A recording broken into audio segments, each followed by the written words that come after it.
You're listening to the Progressive Mind Show, your number one community building show in the world. Every Wednesday, 6 to 8 p.m. CST, live on Facebook and YouTube. Join us as we discuss pertinent issues that relates to you and I with your host, Alinco.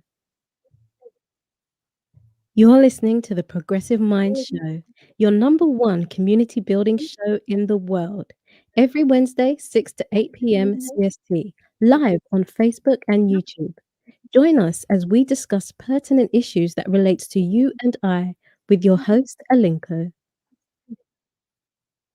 You're listening to the Progressive Mind Show, your number one community building show in the world.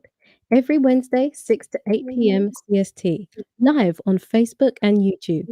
Join us as we discuss pertinent issues that relates to you and I with your host, Alinco.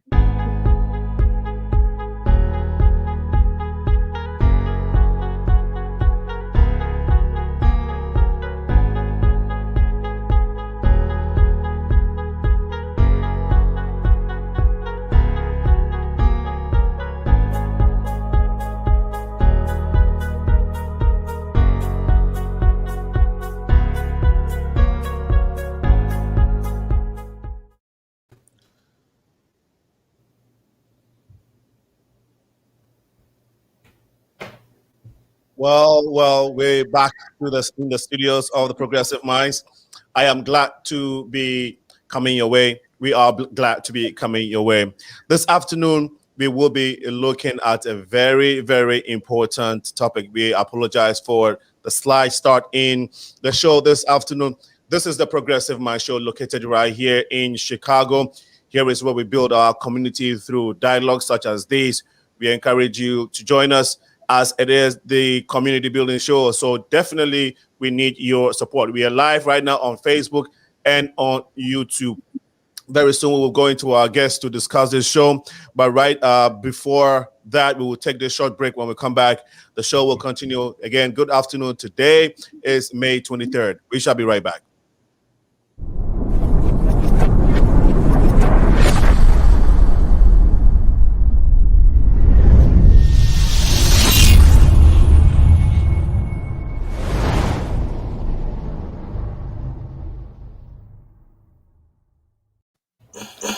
Okay, welcome and good afternoon, everyone, for joining us this beautiful day, this beautiful Sunday. It's 5 minutes past 2 p.m. Central Time. And once again, we are very pleased to be coming your way. If you're watching us live on Facebook, please help share the feed so we can get the word out. You can also share the feed on YouTube because we are live there. It is the Progressive Mind Show on YouTube. Now, this afternoon is going to be very interesting, so definitely stay tuned. We greet you once again, everyone. Welcome to the Progressive Mind Show. Today's show is a follow-up to the health, equity, and challenges of COVID-19 Global Black Perspective show, which aired live on May 2nd, 2020. And I think we're getting a little feedback, so let's bear with me and let me try and get that feedback out of the way.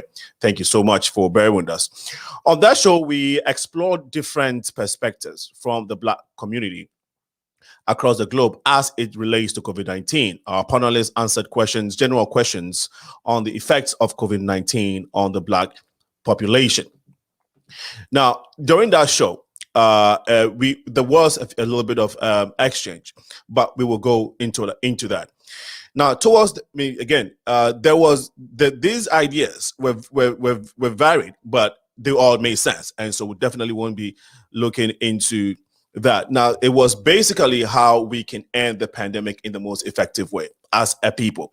So we will take a few minutes, or just a few seconds, see what happened during that previous interview, that exchange of ideas, different ideas of what we think or what our panelists think should be the best way of ending the pandemic.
it's an exercise that takes a long time to be able to get people to change their way of life.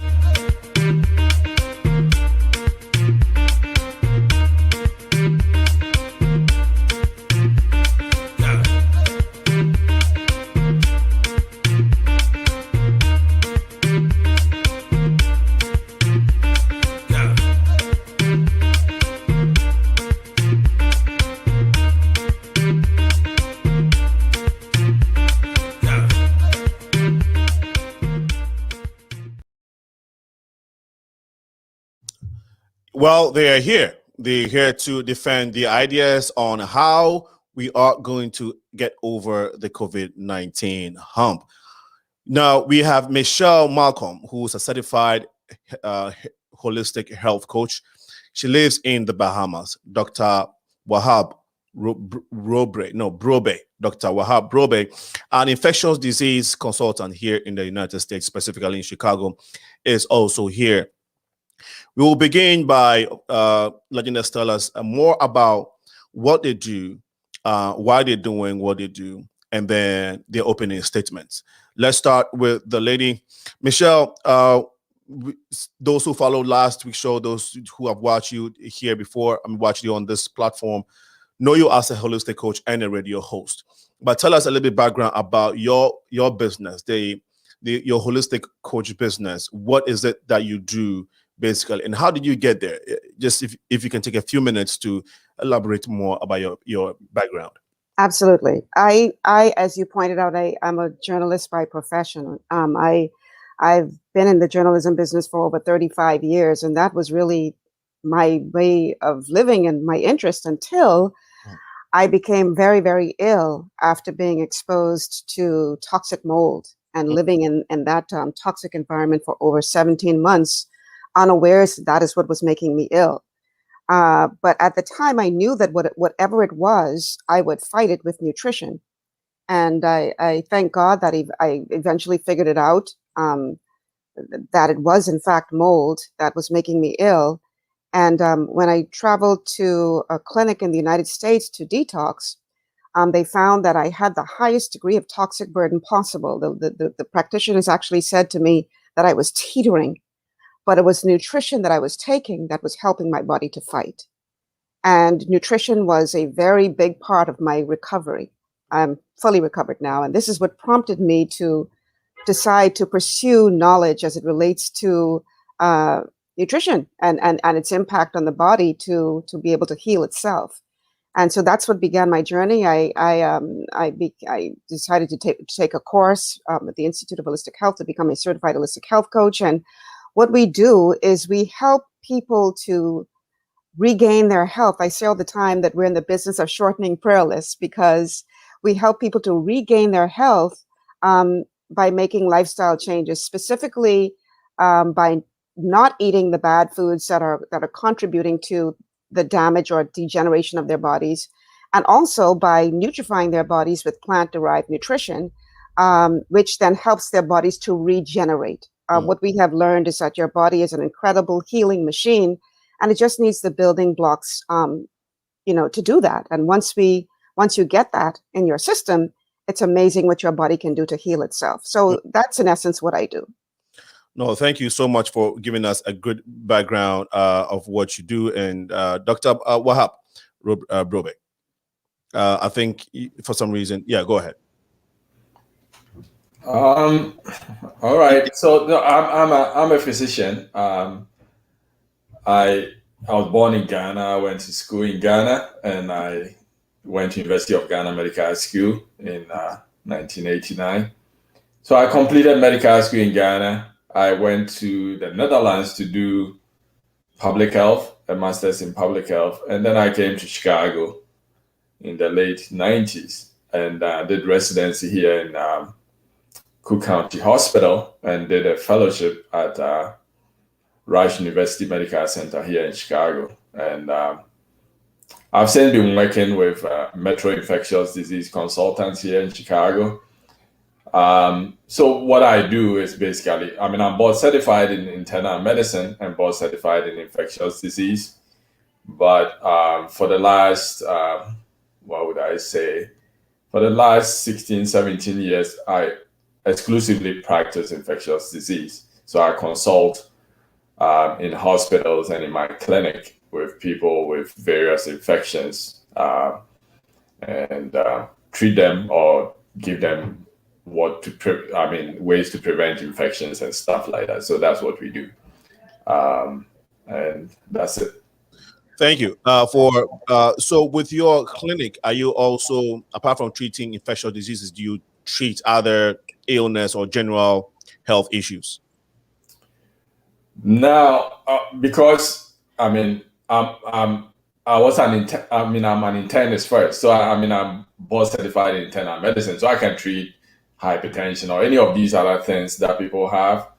But because I get so busy with treating infectious diseases, I do mainly infectious disease. But there are times that people send people to my clinic thinking that they got an infection, and it's not an infection, it's something else that is causing it. So I make a diagnosis, I tell them what it is, and then if I have to send them to the appropriate consultant who deals with such things. I mean, like I see people in my office because they have swelling of their knee, and everybody thinks it might be an infection, and then you ask a few questions, you examine the patient, you find out the patient actually has lung cancer, which is causing that, and so you have to send them to the cancer people to try to treat that. Yeah. Thank you so much. And you also mentioned that, so per your title, you're a partner, senior partner to, is it MIDC, MIDC? Now, is that, so that means that you have other partners that you work with at your clinic? Yes, we Metro Infectious Disease Consultants actually is the largest private practice in the United States. Okay. We have 5 founding partners, and then there are senior partners, and then we have partners, and then we have employees. So we are our headquarters is based here in the suburbs of Chicago in Bay Ridge, but we have offices in 23 states. Okay. Yeah, states. So yeah. Right. Thank you so much. So in your practice, in the way you sometimes refer people based off their illness, if it does not necessarily pertain to infectious disease and all of that, yeah. Have you gotten a chance, or would you say your clinic or your organization, have you seen other doctors that have used certain protocols to basically take care of COVID-19 patients, or have you personally been involved in curing some COVID-19 patients? Oh, absolutely. I mean, we've seen a lot of COVID patients over the last year. So, I mean, for most hospitals in the Chicagoland area, I mean, we go to most of the hospitals, except the biggest, university hospitals. Right. But for most of the hospitals in the suburbs, our group is there, and so we definitely we've seen more COVID patients here than anybody else, any other group of practicing infectious disease group. Wow. And so our group, we do meet every Thursday morning. So every Thursday morning, 8 to 9, we do a Zoom meeting, and then we present all the available data, and we discuss the pros and cons of various treatments people have done. We've done our own research on a lot of the treatments and stuff like that, and we've talked about hydroxychloroquine, ivermectin, and all this other stuff. Excellent. But basically, we are an evidence-based practice. So if the evidence supports the use of the treatment, then we recommend that people use it. It's a big group, so there are still some differences, but we do have a standard that we expect that, most people in our group will use it. So for instance, for COVID, we know for sure there are 2 medications that clinical trials have shown improve survival. So for the steroids and the tocilizumab, we expect that anybody who works with us would use it. If they want to add plasma to it, or they want to add any of these other medications, that's up to them, because you can.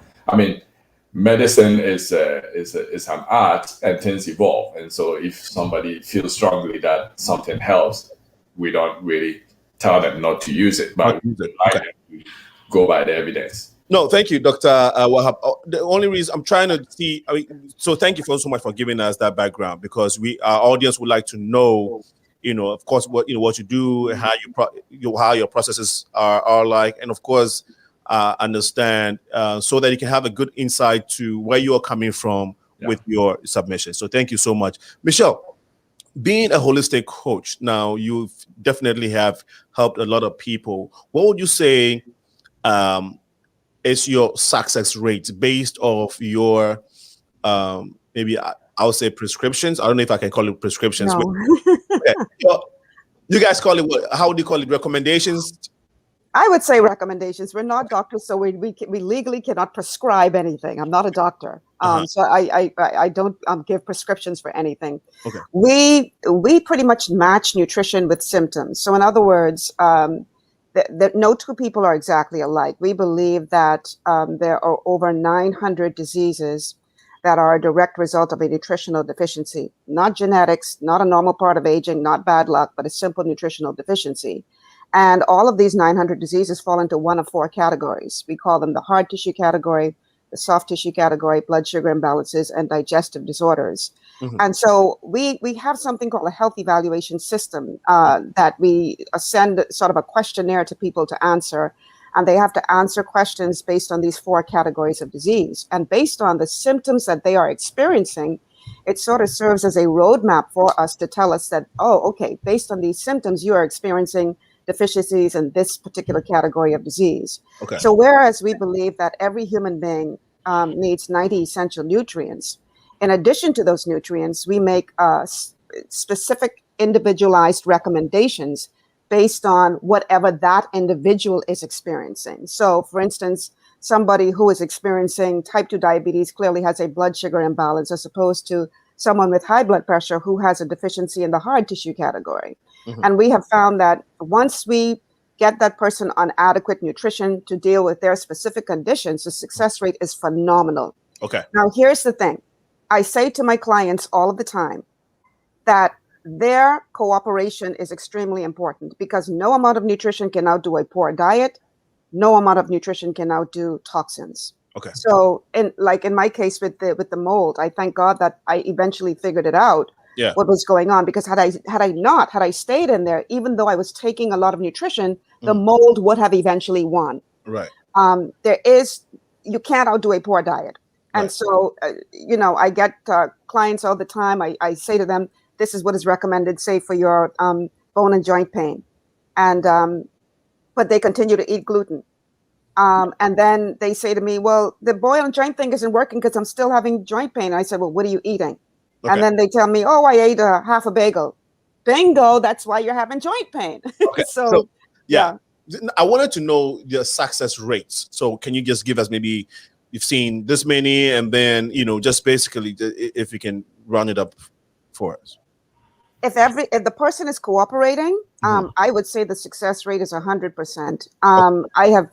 Let me put it this way. I have not come across a client that I have made recommendations to who has followed the recommendations and has not gotten better. Okay. I have not met one yet, but I have several clients who did not follow the recommendations and it did not work because they continued to eat poor foods, etc. Now we'll go into a few things, but Dr. Wahab, same to you. What has been the success rate for some of the procedures or protocols that your clinic and partners have used so far? I mean, is there any number you can give us, or basically just what she responded to, if you can help us? You mean with regards to treating people with COVID? Yes, please. With regards to COVID-19. Yeah. So for people who come in early enough, because when it comes to COVID and this treatment, there's a timing element to it. So if, for instance, you got COVID and you stayed home for more than 2 weeks with symptoms, and before you come to the hospital, when you can't do anything anymore, you just can't breathe and you collapse and they bring you in, then the success rate goes down precipitously, because what happens is, if you get COVID and you get on a ventilator, once you're on the ventilator, it doesn't really matter much what kind of medications we give you. Your chances of getting off the ventilator is about 50%. Okay. But if you got symptoms and showed up in the hospital before, let's say, day 10, when the inflammation has started going on, and then you were able to get some steroids, and if you were really short of breath, got a tocilizumab before day 10 of your symptoms, then the success rate approaches almost 99-100% of being able to walk away and go home. And so the success rate depends on when you come in. On the whole, most people will definitely come in before the 10th day. So I would say, still over 95% of people that we see are able to eventually walk home without even needing oxygen anymore. Great. Thank you so much. Some of the medication that you mentioned, the Hazonica, can you give me the name, please? The medications that being used for COVID-19 patients. Yeah, like the ones that have been discredited. Yeah. Or the ones that have been credited, to be efficacious. No, so there are two that are known from clinical trials that improve survival. So for those who get it, against those who don't get it, the people who get it survive more. Okay. So the first one is steroids. Steroids. So once you start getting short of breath from COVID, steroids improves your survival. It reduces the number of days you're going to be short of breath, and it also reduces the chances that you're going to die from the disease. So the number one, so it's the steroids. Of course, there are different kinds of steroids on the market. The one that was used for the study is called dexamethasone, but it is not the only steroid available. So if you're in Ghana and you don't have dexamethasone, you have prednisolone or any other steroid, you could still use other steroids that will help with survival if you have COVID and you are short of breath. Okay, thank you. All right, thank you so much. Let's look at what the immune system is. And I'll start with Michelle Malcolm. And after that, Dr. Rob Brobeck, you also give us, so that we'll have the holistic viewpoint on what the immune system is and the medical viewpoint. If it's the same definition, then we will take it. If it's not the same, at least today we'll learn that it's not the same. But my assumption is that it's the same. But anyway, Michelle. Well, I should hope that it's the same. So most people don't realize what your immune system is, but it's actually a system of systems. Your immune system includes your skin, which wards off foreign bodies and protects the body from these foreign entities that get in. Your immune system also includes antibodies, natural antibodies within the body that fight off pollens and foreign chemicals, viruses, etc. Your immune system includes your appendix. It includes your tonsils. It includes stomach acid, proteins from your liver, white blood cells. It's a very complex system of systems, and nutrition is required for all of these systems to work properly. They do not work in a vacuum. So therapeutic plant-derived nutrition is required for all of these systems to work properly. Also included in your immune system are antioxidants that you get in your food, which neutralize free radicals, etc. So it's a very complex system of systems. Okay. And it makes me smile when I hear people say, oh, this person doesn't have an immune system. It's impossible for a person not to have an immune system. They'd be dead. because it's they may have a compromised immune system, but it's impossible for them not to have an immune system. Thank you. Let's hear from the medical doctor. Yeah, so the immune system is certainly is a complex of multiple systems in the body that helps to keep us alive, more or less. Now, so you can divide it broadly into the innate immune system, and then you have the acquired. So there are certain things, like Michelle said, things like your skin prevents things from entering your body to cause trouble. I mean, the purpose of the immune system is to keep you intact and prevent invaders from getting into your system and destroying it. And so you can look at it as you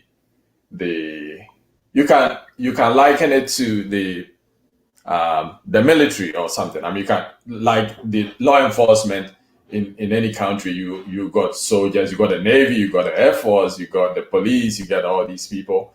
They do different things, but what they do is to keep the system cohesive. I mean, so to keep the state in a normal functioning way. Okay. So, but for most of it, for the innate immune system, I mean, so everybody is born with it. I mean, so of course, some people have skin disease that makes their skin more porous to get things in. So their innate system is not as good as somebody whose skin is intact. Right. But, I mean, for most of the things people talk about in the immune system, when they mention the immune system, most people are talking more about the acquired immunity rather than the innate one. Okay, thank you. Thank you for helping us understand more about the immune system. I know it's common knowledge out there, but we wanted to have an emphatic breakdown as to what you all think the immune system is, and so thanks for helping to do that. Michelle, if you're a proponent of healthy living, what in the most simplest terms, what would that be? How would you advise someone to engage or to adapt a healthy living lifestyle? There's some universal things that a person can do to be healthier. Obviously, nutrition is one of them, but there are others as well. Access to good, clean water. Rest. It's important that you get adequate amounts of rest. Ensuring that you are not highly stressed all of the time. And this is a major problem for many people because I want you to think back to the days of our ancestors, the cavemen. Stress was very necessary for survival. So there was this response that enabled them to either flee from an attacking animal or fight when they couldn't run away, or freeze to pretend to be dead as a form of survival. Well, nowadays, that attacking animal is the boss on a job that I hate, or traffic that is backed up and making me late for my appointment. So we have all of these daily stressors that are causing that same kind of response that was necessary for survival back then. But now our bodies are responding the same way that our bodies did then. And this is not good because all of that stress is causing a major problem for the body. So trying to live as stress-free as possible, learning how to do breathing exercises, etc. Eating the right foods is very, very important. There are 12 bad foods that we encourage all of our clients to avoid at all costs. On top of the list is gluten. No wheat, no barley, no rye, no oats, because it damages the villi of the gut. And your gut is the epicenter of it all. It's where most diseases begin. Your gut is where most of your immune system resides. And so if you're damaging the very apparatus that is responsible for absorbing nutrients, and you're damaging the apparatus that contains most of your immune system, then you're going to be in problems when something comes across your way, like a virus. So it's important that we avoid the bad foods. Those bad foods, like I said, include gluten, no corn, and no soy, because both corn and soy have been heavily genetically modified and also are sprayed with Roundup, which is a carcinogen.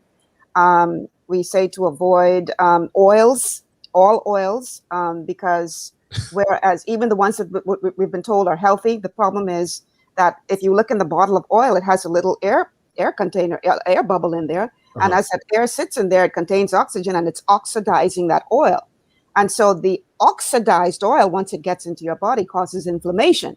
And that leads to all manner of problems. Wow. So no oils, no fried foods, obviously, because food's fried in oil. You can air fry your food or fry them oven fried, but not frying them in oil. Wow. We encourage people to avoid overcooked red meat. If you're going to eat red meat, it should be rare or medium rare, not overcooked. What else? We don't encourage you to eat the skin of a baked potato. I'm trying to remember it all, but there are 12 bad foods that you should avoid that contribute to ill health. Wow. So once you're eating well, you're exercising, you're getting sufficient rest, good clean water, you're not stressing yourself to death, your health will be pretty good. And nutrifying the body is extremely important. Again, there are 90 essential nutrients that your body does not make itself. And so you have to ingest it. That's 60 minerals, 16 vitamins, 12 amino acids, 3 essential fatty acids. You have to take that into your body. And this is why they're called essential nutrients. And those nutrients are what gives your body the building blocks it needs to function well. Wow. You mentioned a lot of things. A few. A lot of my clients don't like me in the beginning, but I tell you what, when they feel so much better, no. I will tell you a quick story. Our health evaluation system gives you a score, a health score. I have a client right now that I'm working with. He's in his 60s. The perfect score is a 100. His initial score was a 14.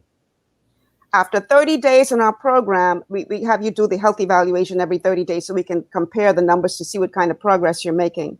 After 30 days on the program, his score was a 52. After 60 days on the program, his score was a 70, all through nutrition. And of course, he's one of my good clients. He's following my advice and not eating the bad foods.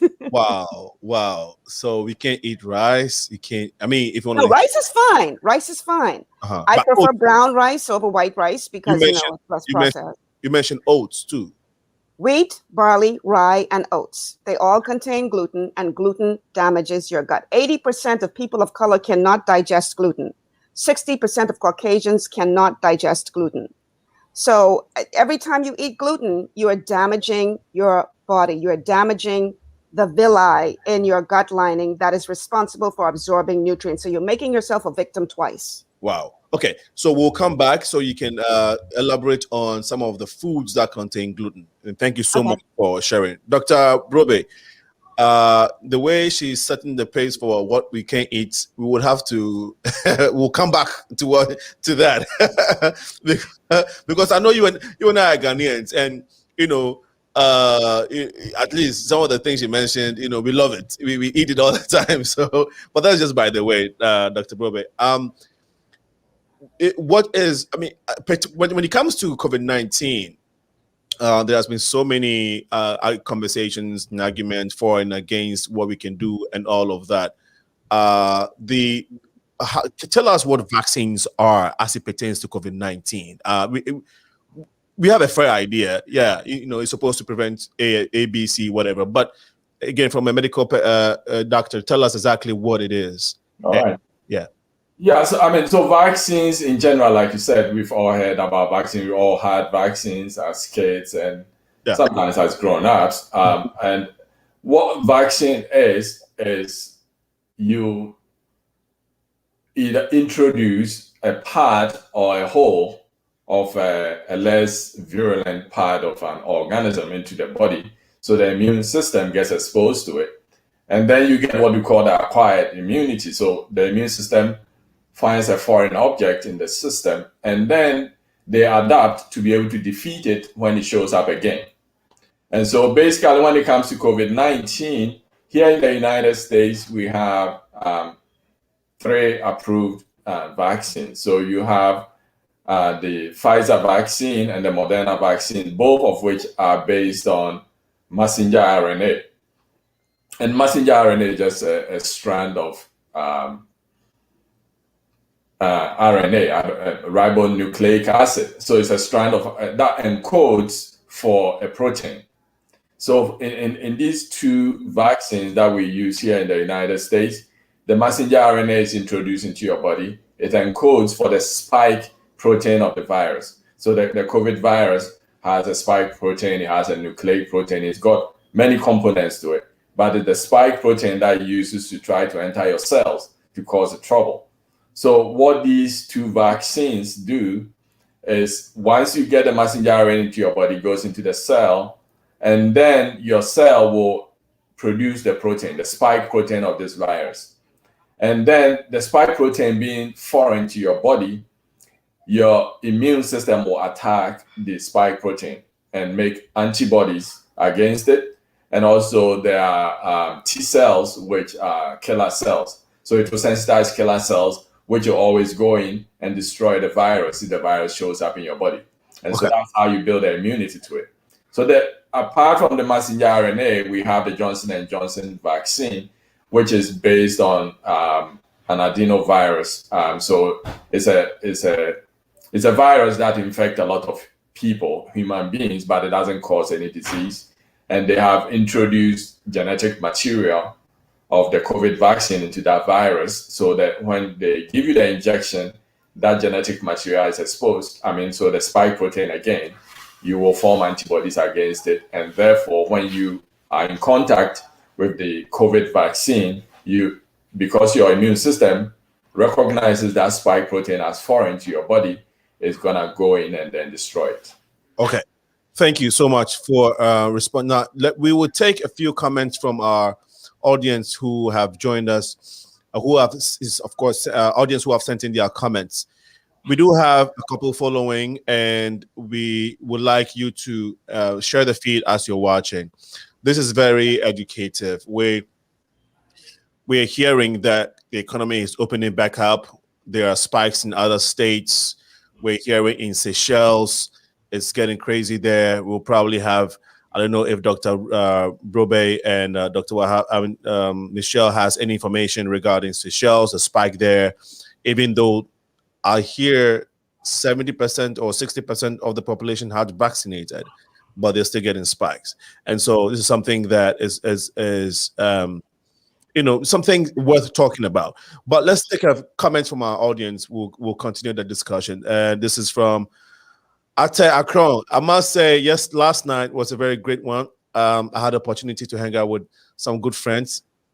We bowled, and I won from the bottom. Let me just put it that way. Okay. Hey, Ate, I didn't know you were such a great bowler. This guy is great. Great friends, good time. But he says, gotta get the vitamin D. Yeah, great point, because I wanted to ask, what fortifies the immune system? If they are the soldiers, if they're the defenders, do they need anything to make them stronger, or they just stay strong? So maybe that'll be a good question, good comment for you all to respond to. This is from Anastasia de Catan. Will the immune system attack you when you have lupus? All right, so that's a great question great question, and we'll have one of them respond to it. Will the immune system attack the person you have when you have? Okay, I think she just modified her question. This is for Emmanuel Beku. Hey, what's up, guy? What's up, bro? All the way in Hungary. Michelle, you remember him? Yes, I do. Excellent. Yeah. Love to my colleagues, Dr. WAHAB and Michelle. You guys are educating us well. Keep it up. Thank you so much, Emmanuel. Georgia says, wow, here I was thinking oatmeal was healthy. So thank you so much, Georgia, for your comment. I might have missed it. To Michelle, have you used nutrition to cure COVID-19? Okay, so let's go to the first one, vitamin D. It has been purported, but I think there's a lot of evidence to support the fact that vitamin D helps strengthen your immune system. How true is this? Let me take it from Dr. Brobeck, and then Michelle, you can respond to quickly so we can go to other questions. Yes, yeah, of course, vitamin D, and just like any other vitamin, will help your immune system work properly.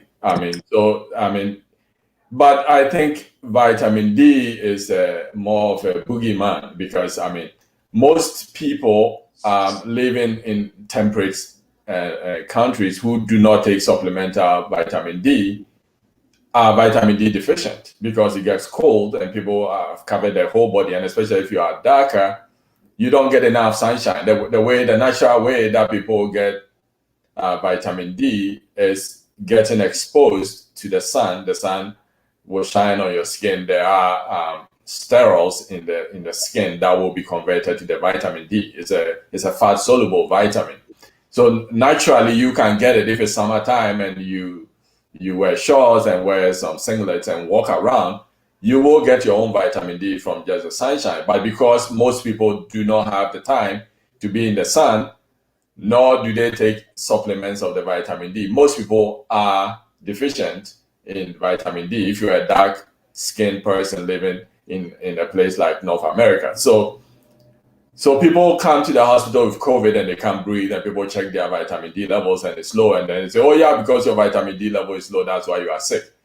There are a lot of people coming in whose vitamin D levels are fine and they are still very sick and they do die from it. So the fact that a lot of people who are sick with vitamin D, sick with COVID, have low vitamin D, it's just a coincidence that people have low vitamin D. Okay. The COVID showed up. Yeah. Michelle, your quick response to this, and also if you want to add, our immune system, do they stay strengthened by themselves innately, or you need things to fortify them? You may recall, including vitamin D. Yeah, vitamin D is just one of the 90 nutrients that the body needs. You may recall that I said at the beginning, when it comes to our immune system, it does not operate in a vacuum. It needs the 90 essential nutrients for it to work effectively. Yeah. And so vitamin D is just one of the 90. In essence, you need the complete 90 nutrients in order for your body to function the way it was designed to function. And so this is why the doctor's right. You could have vitamin D, but still become very ill, because vitamin D is only one of 90 components that your immune system needs to function. Okay, thank you for that great response. I think we have a caller, but we lost it. Now let's go to the next question. The question about your immune system attacking you if you have lupus, Dr. WAHAB. Yeah, so lupus, you get lupus by your immune system attacking your own tissues. Lupus is one of the diseases we call autoimmune diseases. So, like any system that has multiple moving parts, things go wrong sometimes, and then that's what happens here. So you got lupus, or you got rheumatoid arthritis, and all these ulcerative colitis, Crohn's disease, all these diseases that are immune-based, whereby your own immune system is really attacking your own tissues. Is these things that we've known for many years. There are even things like rheumatic fever or rheumatic heart disease and all this stuff, whereby you get an infection, for instance, from a streptococcus. Streptococcus is a tiny organism that causes strep throat and all this stuff. So somebody can get a strep throat, and then weeks later, after they recover from it, they develop heart disease. Their heart starts racing. They get inflammation of the heart because the streptococcus has what we call an M protein, and that is kind of similar to some of the proteins that you will find in the heart muscle and things like that, the heart tissue. So what can happen is when your immune system overreacts to that strep throat that you had, then it could attack your own cells. So it starts attacking your own tissues. So that's the same issue with lupus. So lupus of any kind is an autoimmune disease. Autoimmune meaning that your own immune system, which is supposed to protect you, has started attacking you. All right, thank you so much. Now, I don't know if we want to. There's a couple other questions. Before you go on, can I just respond to that, please? Yes, I'd like to add something to that, because things like lupus and autoimmune diseases don't just happen for no reason. One of the things that we do in holistic health is we go to the source of the problem. And the source of the problem, when it comes to things like lupus and rheumatoid arthritis, that's the source of the problem. It goes back to the gut. It's a leaky gut problem. And what happens when you have leaky gut is the term that is used for if you've been eating things like gluten, if you are constantly exposed to toxins, if you are stressed out all the time. These are things that will damage your gut. And when your gut becomes damaged, I want you to imagine that these things called a tight junction that's supposed to create this airtight barrier. And on the top of the tight junction, you've got these little finger-looking things called the villi. The villi are responsible for absorbing nutrients into the bloodstream. But what happens when your gut lining becomes damaged, either by eating gluten or toxins or pathogens? Your tight junctions start to loosen up a bit, and things start seeping into your bloodstream that aren't supposed to be there. Things like toxins, like pathogens, etc. So when your immune system sees these foreign substances in your bloodstream, it does what it was designed to do. It says, "Up, we have an invader here. We've got to go to war." So it rounds up the troops that the doctor was talking about earlier. It rounds up the troops and it goes to war. The problem is when that starts to happen, the body in itself is attacking itself. So for us, it goes back to the question of what is causing the problem. And that's what we do as holistic health coaches. We don't just focus in on the symptom, but we look at what is causing that symptom. And it all goes back to the health of your gut. That's where it all begins. Okay, thank you so much, Michelle, for that comment. So it goes to the Dr. WAHAB, respond quickly. But yeah. What Michelle said goes straight to a point she made in the earlier episode. So I would like to connect her back to that to respond back, Dr. WAHAB. Yes, I don't want to leave the impression that I'm endorsing what Michelle is saying about the gut issue. Now, and then all the 10 foods and stuff that were supposed to be prescribed for people, I do not agree. There are people who have gluten sensitivity or gluten allergies, and we have a name for it. The people we say have celiac disease. That's the most severe form of gluten allergy. So then it kind of damages the gut. It damages the villi, and so you can do a biopsy and see that the villi, which are supposed to be finger-like, are kind of cropped down and stuff like that. So the I don't know how much research that the holistic practitioners have done or to blame everything on gluten and oils and stuff like that, because there isn't evidence to support that everybody is allergic to gluten or everybody cannot digest gluten. The vast majority of people eat gluten every day and they will have no problem at all. It's not that we could go on this particular topic for another 3 hours. I didn't suggest that everybody has celiac disease or you have to have celiac disease to develop one of these problems. But the thing is, here's what you need to understand, that when it comes to the villi, it can be damaged from certain foods that you eat. It can be damaged from toxins. It can be damaged from certain pharmaceutical medications. It can be damaged from pathogens.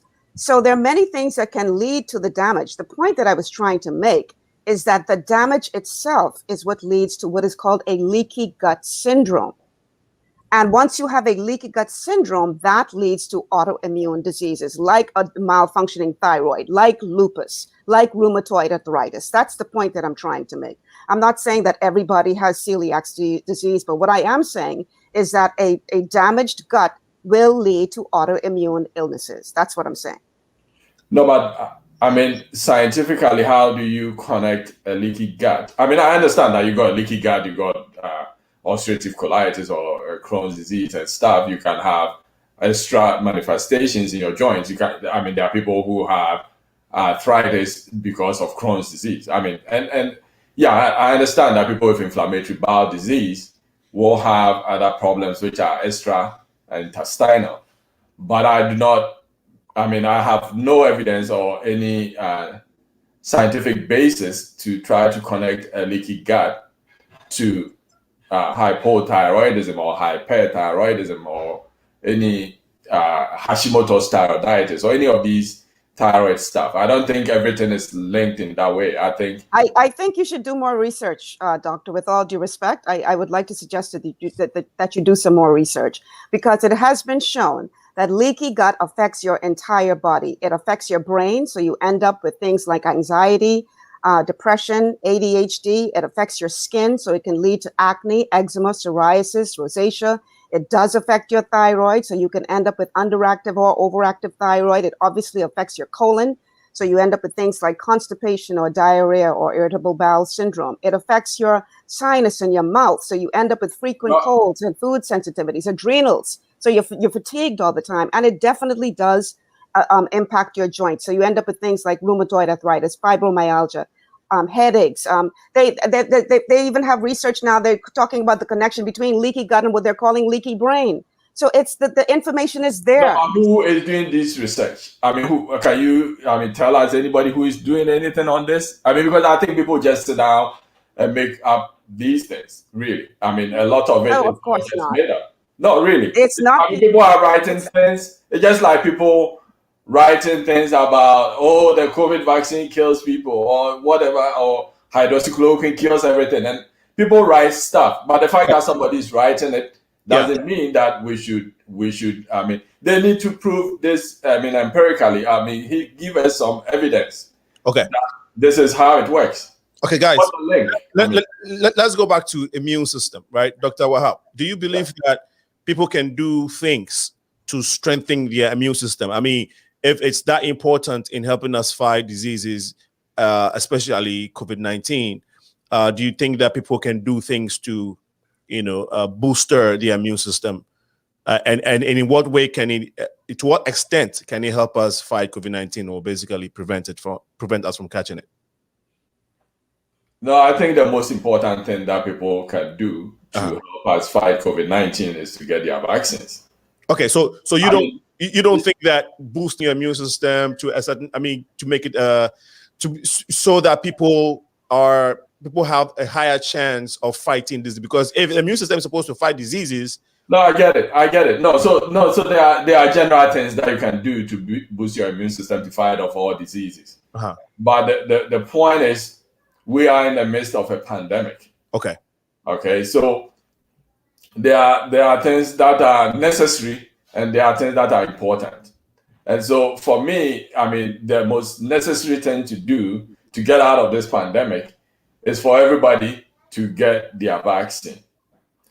There are other important things. I mean, if you were overweight and you want to lose weight and do some exercise and cut down on your portions of food or avoid some foods and stuff like that. I mean, I don't necessarily subscribe to the theory that you have to avoid some foods unless you are allergic to them. If you are allergic to peanuts, you don't want to eat peanuts. I mean, so if you are allergic to the food, then avoiding it. But I mean, I think that those things, the lifestyle changes that people have to make, it takes a long time to be able to do those. Right. So in the midst of a pandemic that we try to get over so that we can get back to our normal. I mean, when the pandemic is over, I'll be glad to say it over and over again that everybody should get in shape, walk 5 miles a day, do this and that, and take some vitamin C or do this and get some sunshine. Yeah, that's all fine. But at the stage where we are, we need to get the pandemic out of the way so then we can talk about healthy living as a lifestyle. And the way to go is getting vaccine, according to you. Yeah. Yes, the way to get rid of this pandemic is the vaccine. Okay, Doctor, Michelle, you want to respond to that, but connected to the earlier argument you made on the previous show that we need to booster or strengthen our immune system. How do we get that done exactly? And then you can respond to Dr. WAHAB. Okay. But I definitely want to do this in two parts, because I'll do what you just asked me to do and talk about strengthening your immune system. Obviously, to strengthen your immune system, I've said it before on this show, you get your 90 nutrients, you eat well, you do not eat the bad foods, you get sufficient rest, you get good water, you exercise when you can. That will boost your immune system. However, I think it is important that we touch on something that you mentioned earlier about the Seychelles and what is happening there. With the fact that they have been doing mass vaccinations and still having issues with COVID-19 outbreaks. And that brings me to a gentleman.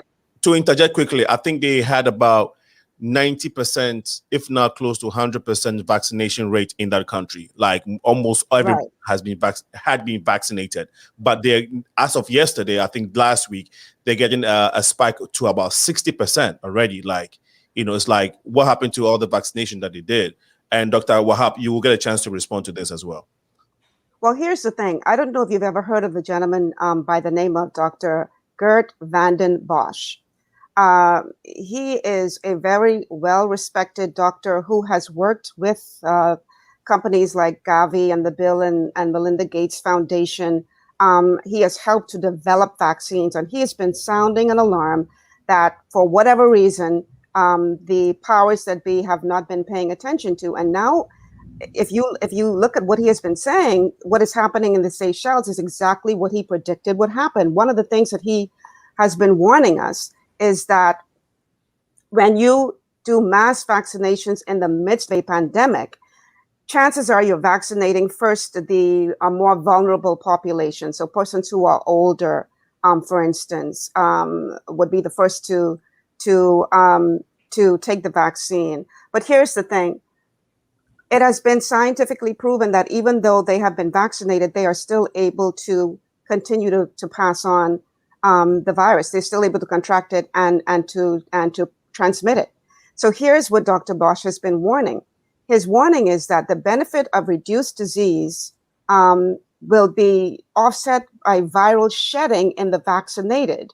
And this will allow, what he's saying is that viral shedding in vaccinated persons will be countered by enhanced spread and breeding of more infectious variants in less vulnerable asymptomatic subjects. And the higher the vaccination rate, the more the latter effect will outweigh the benefit of vaccine-mediated reduction of immune pressure exerted by the vulnerable part of the population. So in other words, because the vulnerable persons who were vaccinated first en masse are still able to contract and transmit the virus, what it is doing when the infection dynamics will have reached a stage where the virus increasingly spreads among both vaccinated and unvaccinated individuals without causing disease, SARS-CoV-2 will increasingly be challenged by the suboptimal immune conditions it encounters in these subjects. And so in other words, it gives the virus an opportunity to mutate into even more infectious variants, which is what we are now seeing. And so this is why you could have a population like the Seychelles that has had this high number of vaccinations, but are still having problems, because what that did do in the midst of a pandemic is it allowed the virus to reinvent itself. In other words, to become even more infectious. And we're hearing it now. Oh, we're seeing more infectious variants of this virus coming out in the midst of all of this vaccination. So I think that, people need to start paying attention to what Dr. Bosch has had to say. But the problem is that he and everyone else who comes to the table with anything other than the general consensus is shut down. Okay.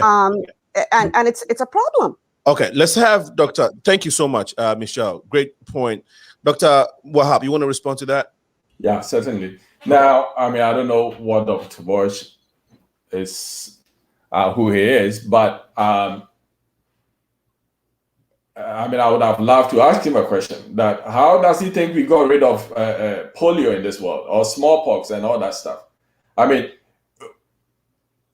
This whole idea that giving vaccines to people will lead to a more virulent strain of COVID is laughable.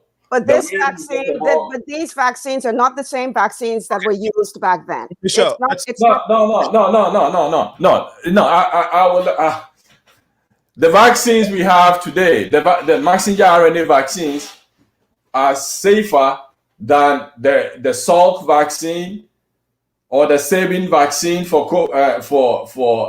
polio. You are using a whole virus to do the vaccine. Okay.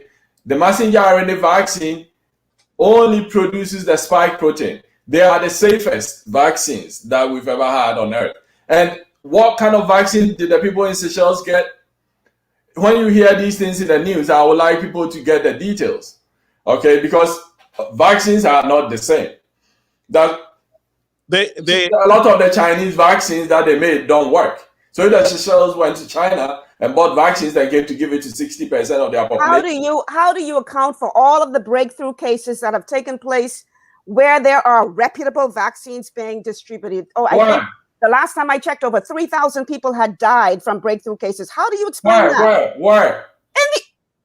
Doctor, please do your research. Okay. No, where? No, cases in the United States. Breakthrough cases in the United States. All right. Let me go there. Over 3,000 deaths.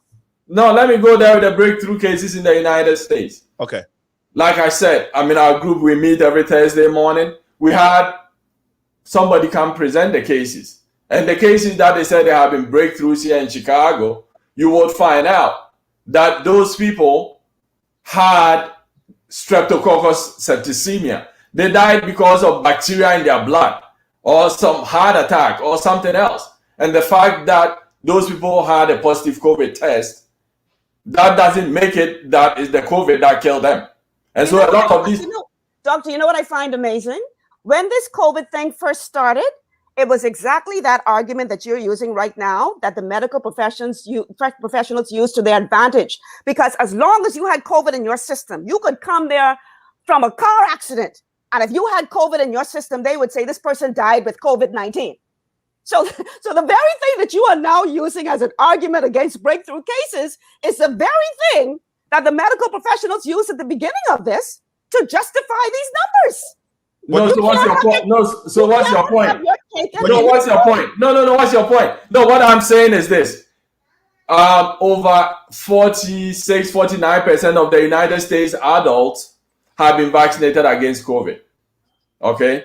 So if you say, let's say 170 million people are fully vaccinated against COVID. And then you say, oh yeah, but the 3,000 people who died here. Do the math. I mean, even if they actually got COVID, because the Pfizer vaccine is 95% effective. Okay, it's 95% effective. Now, what it means is that 19 out of 20 people who get a Pfizer vaccine will have antibodies, T-cell response to it that will prevent them from getting COVID. Okay. There is still 1 out of 20 who still get COVID because vaccines don't work in everybody. So people are still gonna get COVID, but the bottom line is 95% effective. And so that's what we need to concentrate on. All right. It is 95% effective for you to not get so sick that you will have to be hospitalized, but you still can contract it and you still can pass it on. Let's be honest here. Let's be honest. You can pass what on? COVID-19. Dr. Wahab, hasn't it been said that even though I think that is, yeah, I think it's common knowledge now that that is not true. That is not. Why did the CDC come out and say that we should not wear masks now? Okay, Dr. If you are vaccinated, should not wear masks. If you will be transmitting it, why are we not wearing masks? Dr. Wahab, I think it's been said that even when you are vaccinated, you are not guaranteed not to catch it or to pass it on. No. Those are the 5% of people who do not respond to the vaccine. The 95% of people who respond to it, you cannot get it and you cannot give it to anybody. So the 5% of people who do not respond to the vaccine. That is not true. That's a fact. That's a fact. You can call Pfizer and ask them. No, but that's the fact. Okay. The fact of the matter is the 95% of the people who respond to it, you can't get it and you can't give it to anybody. If you can't get it, you can't transmit it. That's a fact. That is not true. Okay, so we'll come back to it. Let's take a few comments on the platform. We have several comments, so let's try and take some. Isaac Gibson says the CDC has flip-flopped.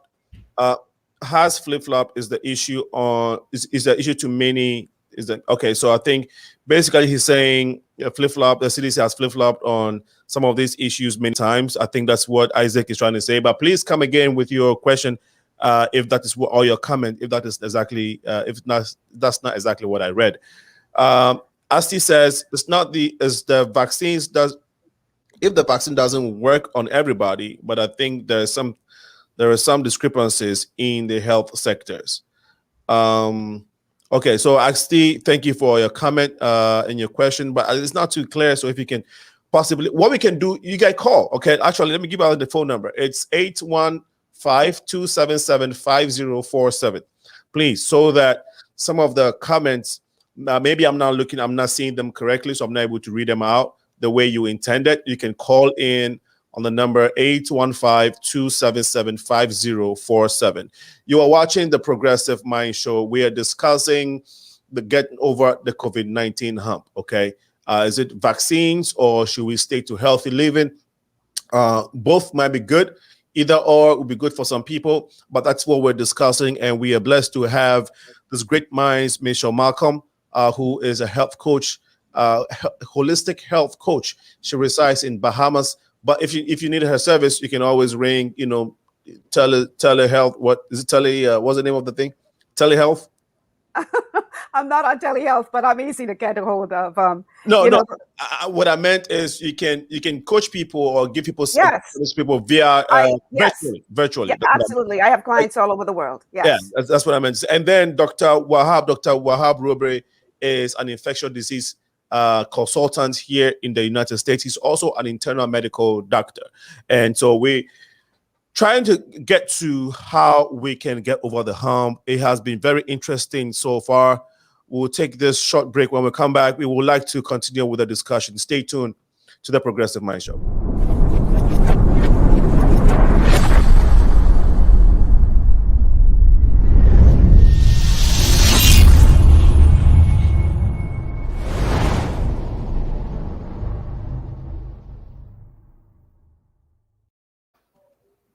And we are back. If you want to advertise with us, you can send an email to info.progressiveminds@gmail.com. info.progressiveminds@gmail.com.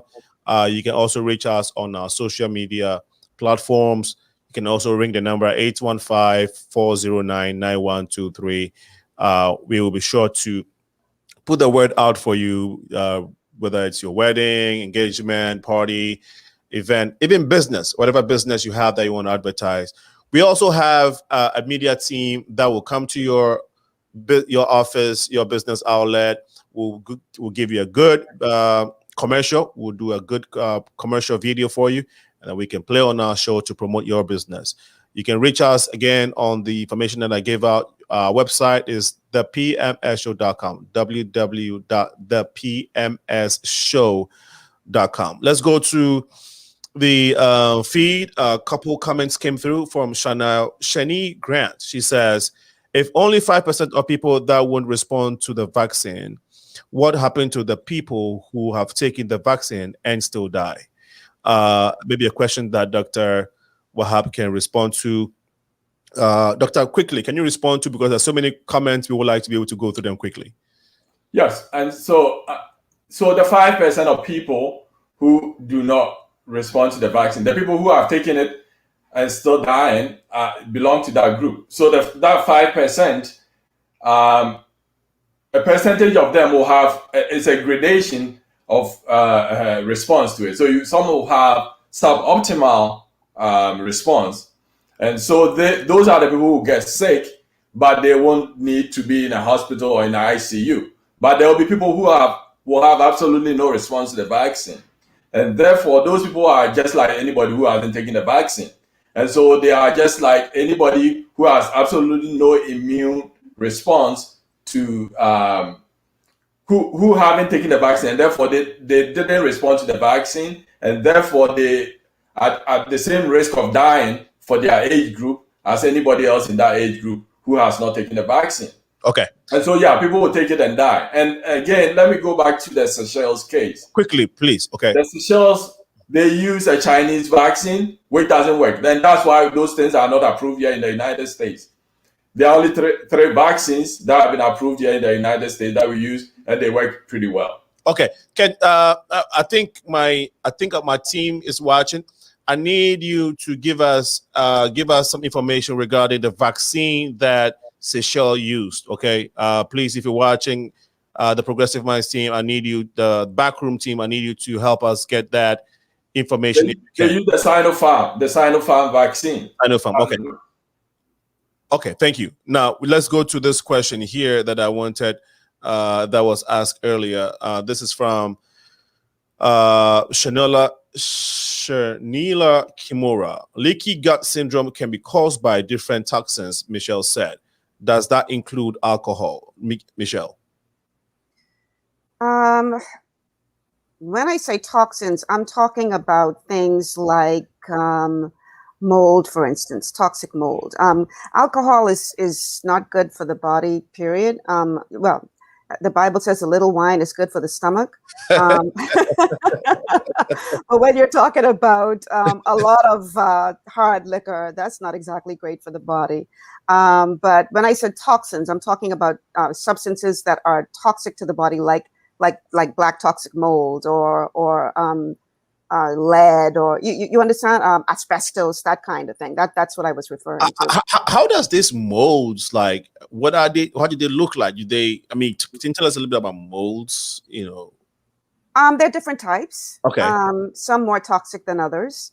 But the ones that are very toxic are very, very dangerous. And they all look. Some are black, some are green. They all look. You know, they're various types. So that it's a different way that it could look, but. Are they forming your bodies? No. This is something. Mold is mold naturally occurs. It what's helped to break down things. So it's a naturally occurring thing. But the problem is when it gets into a closed building, it becomes a problem for some people. Some people's system cannot handle it. Okay. So wherever there is water damage, wherever if you have like a leaking roof that you don't pay attention to, or you've had flooding or leaky faucet, or maybe an air conditioning unit that's not working properly where you've got moisture. If that does not dry within 48 hours, if it's not completely dry within 48 hours, mold starts to develop. Okay. So it could be hiding somewhere in your home or where you work. And these are hazardous to your body. Absolutely. Some people are more affected by it than others, but it will literally take your life if you continue to be exposed to it and not address it. It can definitely kill you. We are very blessed in Africa. I lived, when I was growing up, we had all types of leaky stuff, fridges rusted and all of that. And we look here, talk about, your ceiling, your roofing leaking with, rains and stuff, because some of the leaks, some of the ceilings are not done properly, whatever. Now, what was that ceiling made out of? Because some aluminum, zinc, we call it zinc, or was it aluminum? Dr. WAHAB, what's the name again? Like, regular African. So there are some things that mold cannot grow on. If it's an alkaline surface, a mold will not grow on it. But in places like in the Bahamas, we use a lot of sheetrock in building within homes. And if sheetrock gets wet, mold will definitely start to grow on that. So some things it can't grow on, other things it can. No, based on what you just described, I know emphatically well that I have seen molds growing up in Africa, like, growing up in some of the places that we lived. And that's why I said, thank God, man. God has been watching over Africans, because if I've lived through all these molds and nothing happened to me, I praise his name. I think most of the stuff you saw in Ghana were actually algae. Most of them are spirogyra and stuff like that. Yeah. So when your fridge gets rusted and all those things on the fridge, and that's not mold. That's not mold. No. Oh, okay. All right. Thanks for the education on mold and algae. Now, at least now I know that and how it affects us. Thank you so much. We still have some comments coming through. I may have missed some, but let me try and get this one. Okay. So Baba, there's a question from Chanela again that I wanted to ask. It says, they said a gluten-free diet is good for rheumatoid arthritis. Yes. Okay. All right. Yes. Great. I didn't say that. No. I did. So it depends on who you want to listen to. Yeah. Well, let me just say this. A doctor, this is no disrespect to you, but doctors are not trained in nutrition. And many of them do not even believe in the power of nutrition because they have been trained in what is called allopathic reductionist medicine. So the approach of your doctor is that when something goes wrong in your body, it's a system that has been broken, and their idea is to manage that illness, manage that symptom. So they manage disease. Okay. So if I walk into a doctor's office and let me finish my point. If I walk into a doctor's office with let's say acid reflux, which I have in the past before I got into my health journey, I go into the doctor's office and she tells me I have acid reflux. So what does she do? She prescribes a pill. I won't call the name because I don't want Cena to get sued. So what does the pill do? The pill diminishes those symptoms, but it did not fix the root cause of the problem. Right. Now, after I decided to Google that pill to see what the side effects were, and I saw I said, hell no, I'm not taking this. And so, and I went on a journey to determine how to become alkaline without medication. All right. Made the changes, acid reflux gone. Okay. So the difference between what they do and what we do is they manage disease. Okay. We look for the root cause of the disease. And then take it out completely. Dr. WAHAB, quickly, your response. Yeah, I have a word to say about that. Actually, I just attended my niece's graduation from medical school yesterday, and all the physicians in the audience were asked to recite the physician oath again, and I recited it outright. No, our purpose, our training, the basic principle is first do no harm. And so for any good physician, the first thing you want to do is to prevent the disease in the first place. So even if you go see any good doctor and your blood pressure is high, usually they'll say, okay, go cut down the salt, reduce weight, 20 pounds, whatever, come back in 2 weeks, let's see. If it is still high, you can't do it, then we put you on a pill. If you see a doctor and he says, oh, you got reflux, and doesn't talk to you about not eating late and not sleeping flat on your back and all that kind of stuff, and start giving you a pill, you need a new doctor. Let me ask you something, doctor. In your training, how much time did you spend studying nutrition and your training to become a doctor? But what do you mean by nutrition? Nutrition, that's a simple question. How much time were you trained in understanding the impacts of nutrition on health? Yes. You are training to become a doctor. How much time? No, you do this all the time. You do this all the time. I remember back final year part 1 doing pediatrics in Ghana.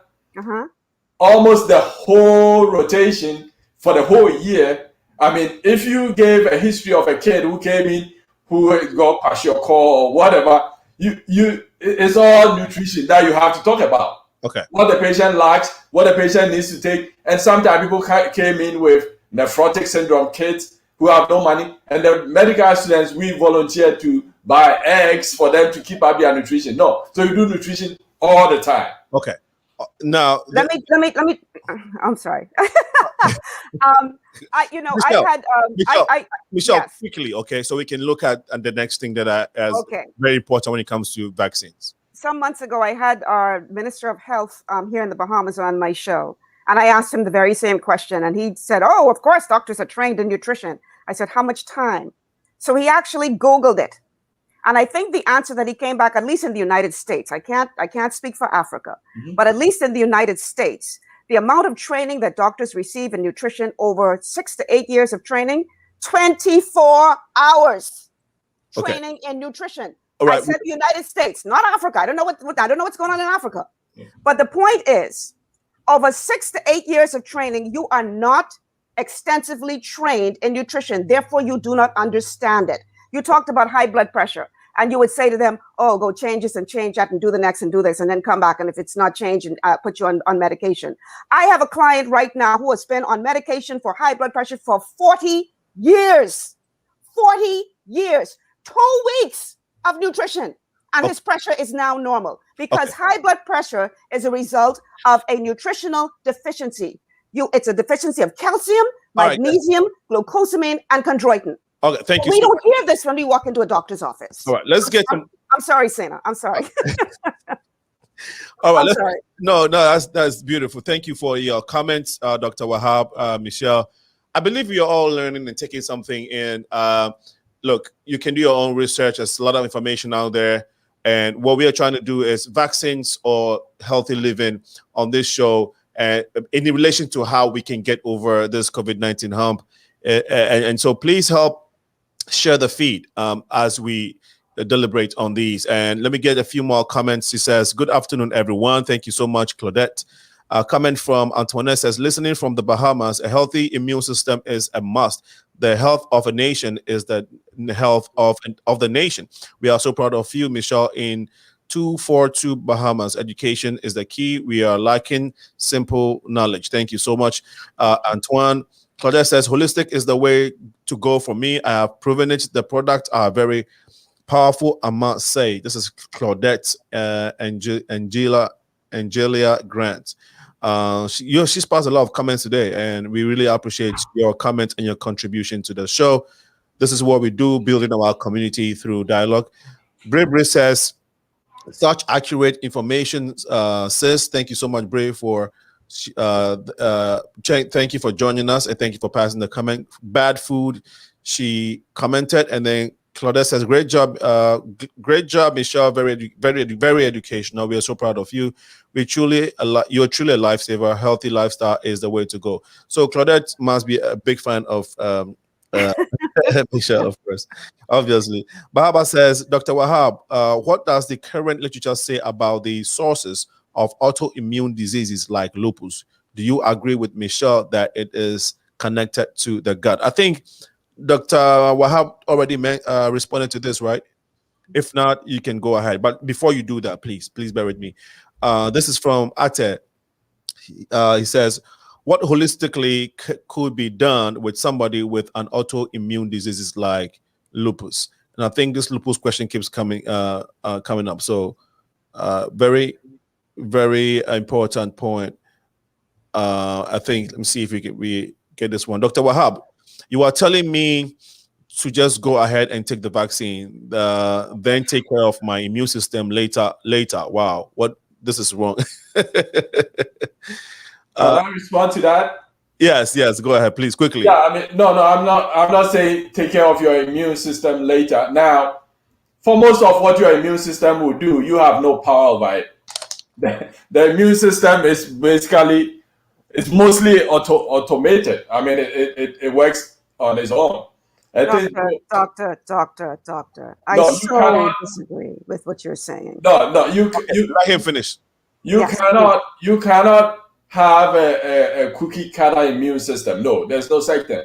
So if you think that you could sit out there and just eat some avocado and some oranges and whatever, and then control your immune system, no, that's not how it works. Okay, you can do things that might help your immune system, but there are things that your immune system will do that you cannot control. So it's not, people who get lupus, it's not because they went to eat something they were not supposed to eat.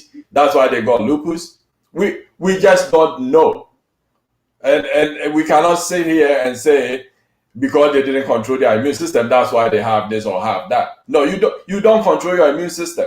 And like any system, it's made up of moving parts, and things will go, and you buy a car, it will go wrong someday. I mean, everything falls apart. So you cannot, I mean, there are things that are beyond your capacity to do. Okay. There are things you can do, but you can't do everything. Good. Dr. Wahab, great points you made. Yeah. Michelle, you were itching to respond quickly. The response that our good doctor just gave us is classic allopathic reductionist medicine. They do not believe that your body has the capacity to heal itself. They believe that, it can just, something like you said, could just go wrong. You have no control over it. And our approach is completely different from that. We believe that you definitely have some control. And if you're not receiving the 90 essential nutrients that your body needs, then something will break. Okay. It's called degeneration. The degeneration is what we know as disease. Oh. And it's a simple nutritional deficiency. If you give your body the nutrition it needs. And see, this is why this conversation is very important when it comes to COVID-19, because a very large part of the population that has succumbed to COVID-19 were because of comorbidities, because they had some other underlying condition that already had them on the edge, and all COVID did was tip them over. So they already had the high blood pressure, they already had the obesity, they already had the diabetes, they already had the lupus. I could go on and on and on and on and on.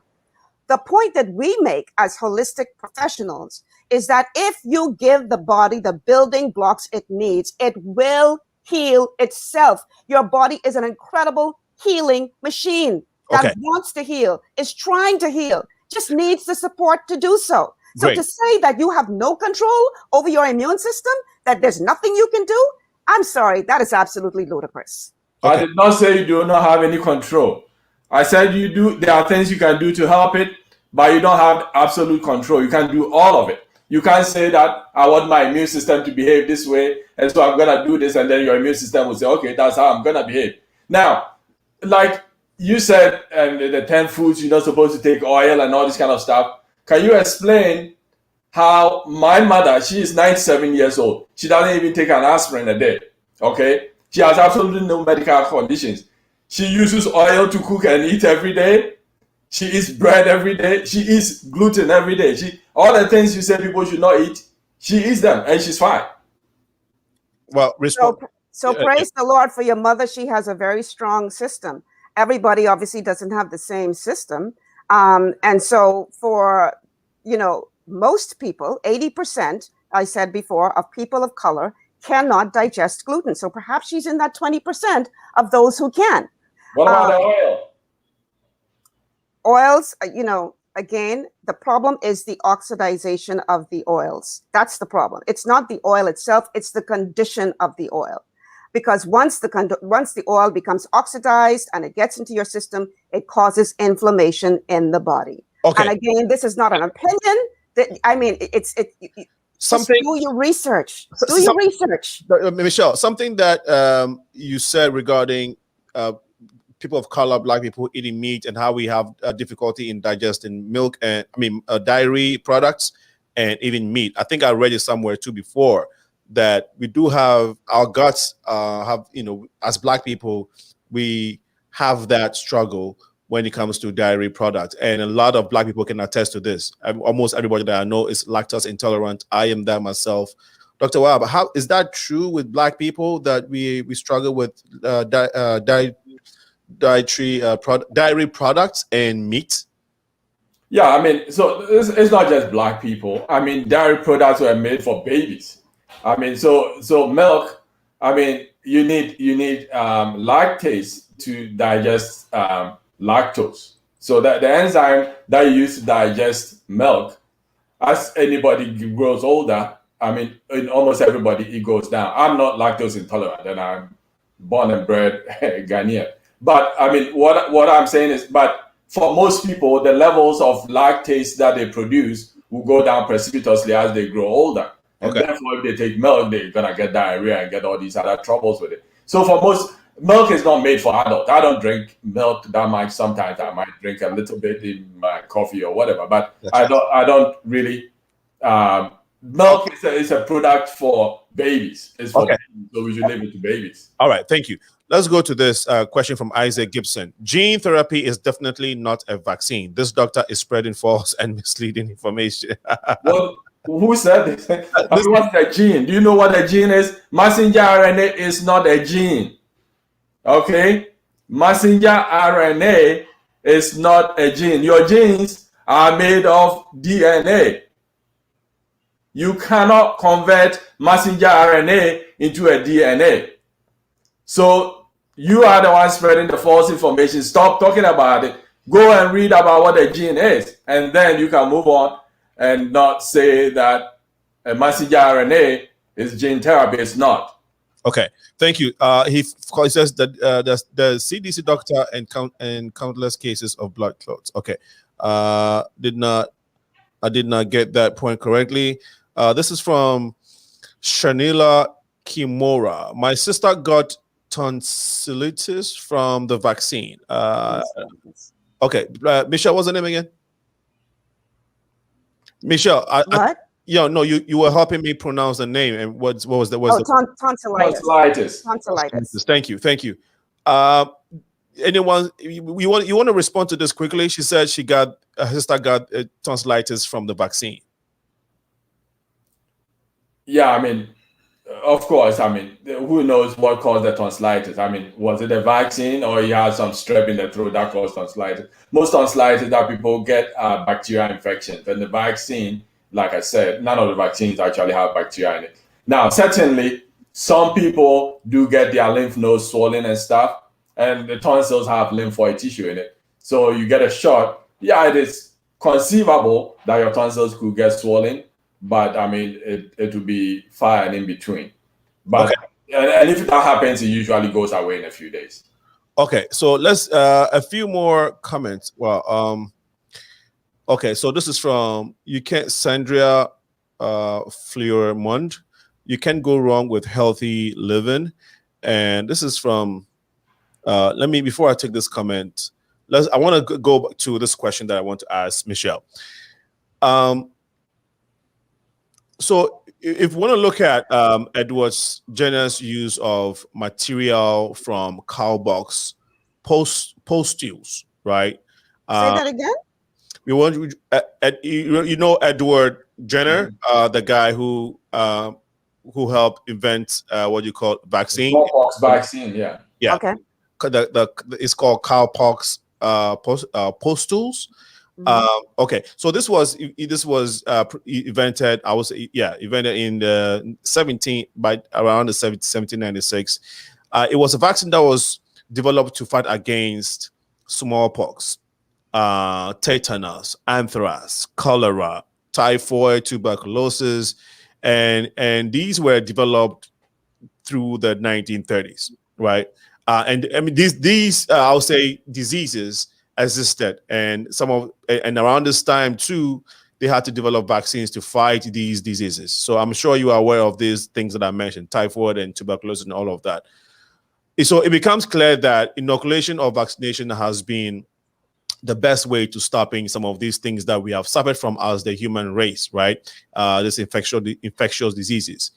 So what would you think? What would you say? Why would you think that a healthy living is a better way of handling COVID-19 over the vaccine, which has proven, or which per history has been used in fighting infectious diseases? Well, here's the problem, and this is the same thing that we see happening with the flu vaccine. The fact is, you have to take a flu vaccine every year. Why? Because the flu continues to mutate, and so what one vaccine can handle may not be able to handle the same the variant of the flu the next year. So you have to continuously be taking the vaccine every year to fight the flu. Okay. It will be the same thing with this COVID-19 vaccine. Not. You will have to continue, because there will continue to be variants that we're seeing now that are coming out. That medical professionals have already admitted this. So I don't know why the doctor is sitting here pretending that he doesn't know anything. Medical professionals. They are professionals and they are professionals. I mean, there are people who there are medical professionals who go on TV, Fox News, whatever, and go say stupid stuff. The fact that somebody is saying it doesn't make it a fact. There's no relation between a coronavirus and a flu virus. And I didn't say that there was a relation between the two. No, but what I'm saying is that I was only using one as an example of the fact that you're going to have a virus that will continue to mutate. This we know. And the point is this. This is what we seem to be missing here. The vaccine for coronavirus does not work within itself. It needs your immune system to be functioning in order for it to do its job. Is that true, Dr. WAHAB? It is true. And obviously, 95% of people who get it, their immune system is working. So why are we still talking about immune system? 95% of people who get a Pfizer vaccine cannot get sick. So the immune system is not the issue. Can I finish? The immune system is the issue, because here's my point. My point is this. If you have a compromised immune system before you take the vaccine, and it continues to be compromised, the vaccine will only work with a functioning immune system. So if you decide the immune system is not an issue here, and see, this is what is so disingenuous about this whole narrative, because you're selling this. I'll give you an example. Somebody sent to me a photograph. I don't know which country it is, but somebody sent me a photograph of McDonald's advertising on their French fries boxes to take a vaccine. McDonald's selling French fries that are helping to kill people, telling you to go take a vaccine. So how is French fries killing? Oh my God! Come on, Sena. We've been through this. Fried foods. You know this is not healthy. My point is this. But what Dr. WAHAB says is what his mother has been eating fried stuff. Let me finish my point. My point is this. You are going to be selling people foods that are contributing to the non-communicable disease pandemic that we have going on in this world right now, because that's the real pandemic.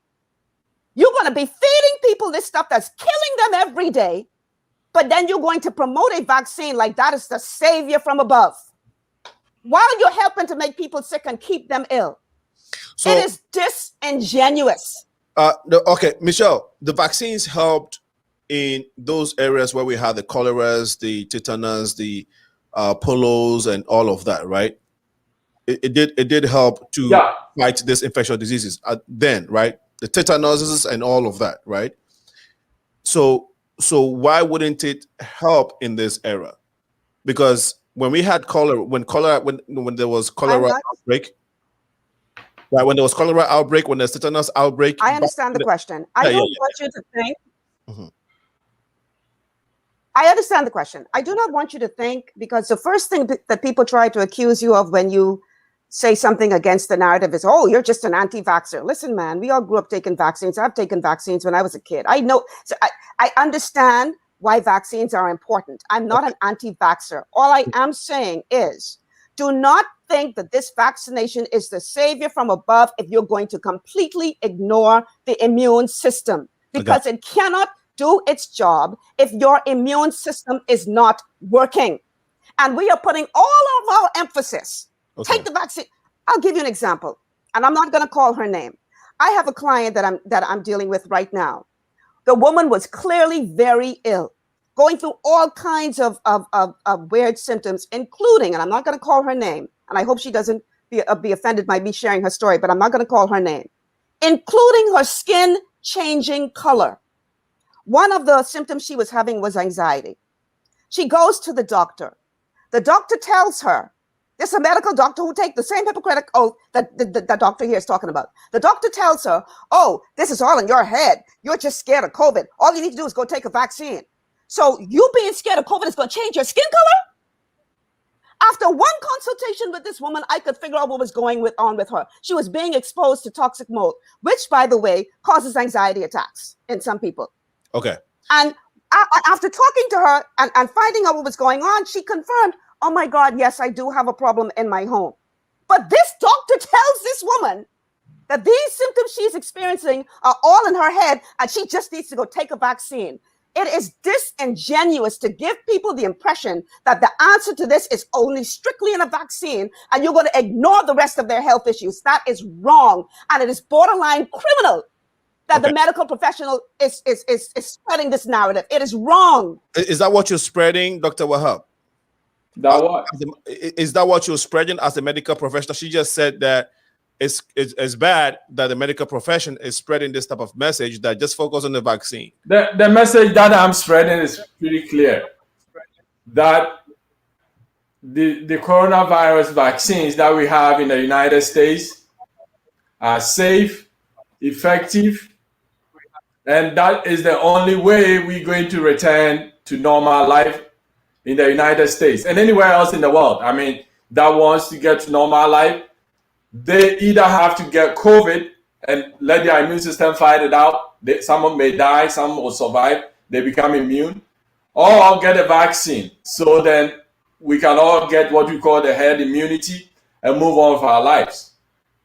Okay. The whole idea that we're going to preach to people to improve their immune system and all that stuff, it's not going to help in any way, shape, or form. Okay. We know that 95% of people who get the Pfizer vaccine never get sick, never get anything from COVID. They get immune to it. I got the Pfizer vaccine, my first shot in December, my second shot on the 8th of January. I'm immune to COVID. Since the CDC announced to take the mask off, I've been to 2 parties. We had a big gathering, our whole group. Last week, I went to a big party last night in Springfield for a graduation party. Nobody's wearing a mask. Everybody who comes in there is vaccinated. We don't wear a mask. And none of us is going to get sick. And we're going to live our lives as we have to live it. Great. Dr. Wahab, a quick follow-up question. Maybe, I don't know if you have the answer, but I think we all know that there's a law that nobody can sue any of the vaccine companies if they ever caught, if they ever had any after effects by taking the vaccine. So if why is that? Can you explain why we have that? Because if it's that efficacious and it's supposed to help everyone, why is there a law barring anyone? Because people have had side effects too. Can you speak to that? No, but in general, even in medicine, I'm not a lawyer, but I would explain it. In general, there's even something called the Good Samaritan law. Okay? So if you were passing by and somebody was choking on a piece of meat or whatever they were eating, and you try to help them by squeezing them to try to get a thing that is choking them out of your throat. Right. And by doing so, you break a rib. The person just can't turn around and then take you to court and say, "Oh, you saved my life, but now you broke my rib, so you should go to jail." Yeah. So the same principle I think applies here. These people who came up with the vaccines have done a great job coming up with a vaccine, trying to save us all from getting sick. And then somebody will come one day and make things up and say, "Oh yeah, the vaccine caused me to develop joint pain, and therefore I'm going to sue you." It's nonsensical. Okay.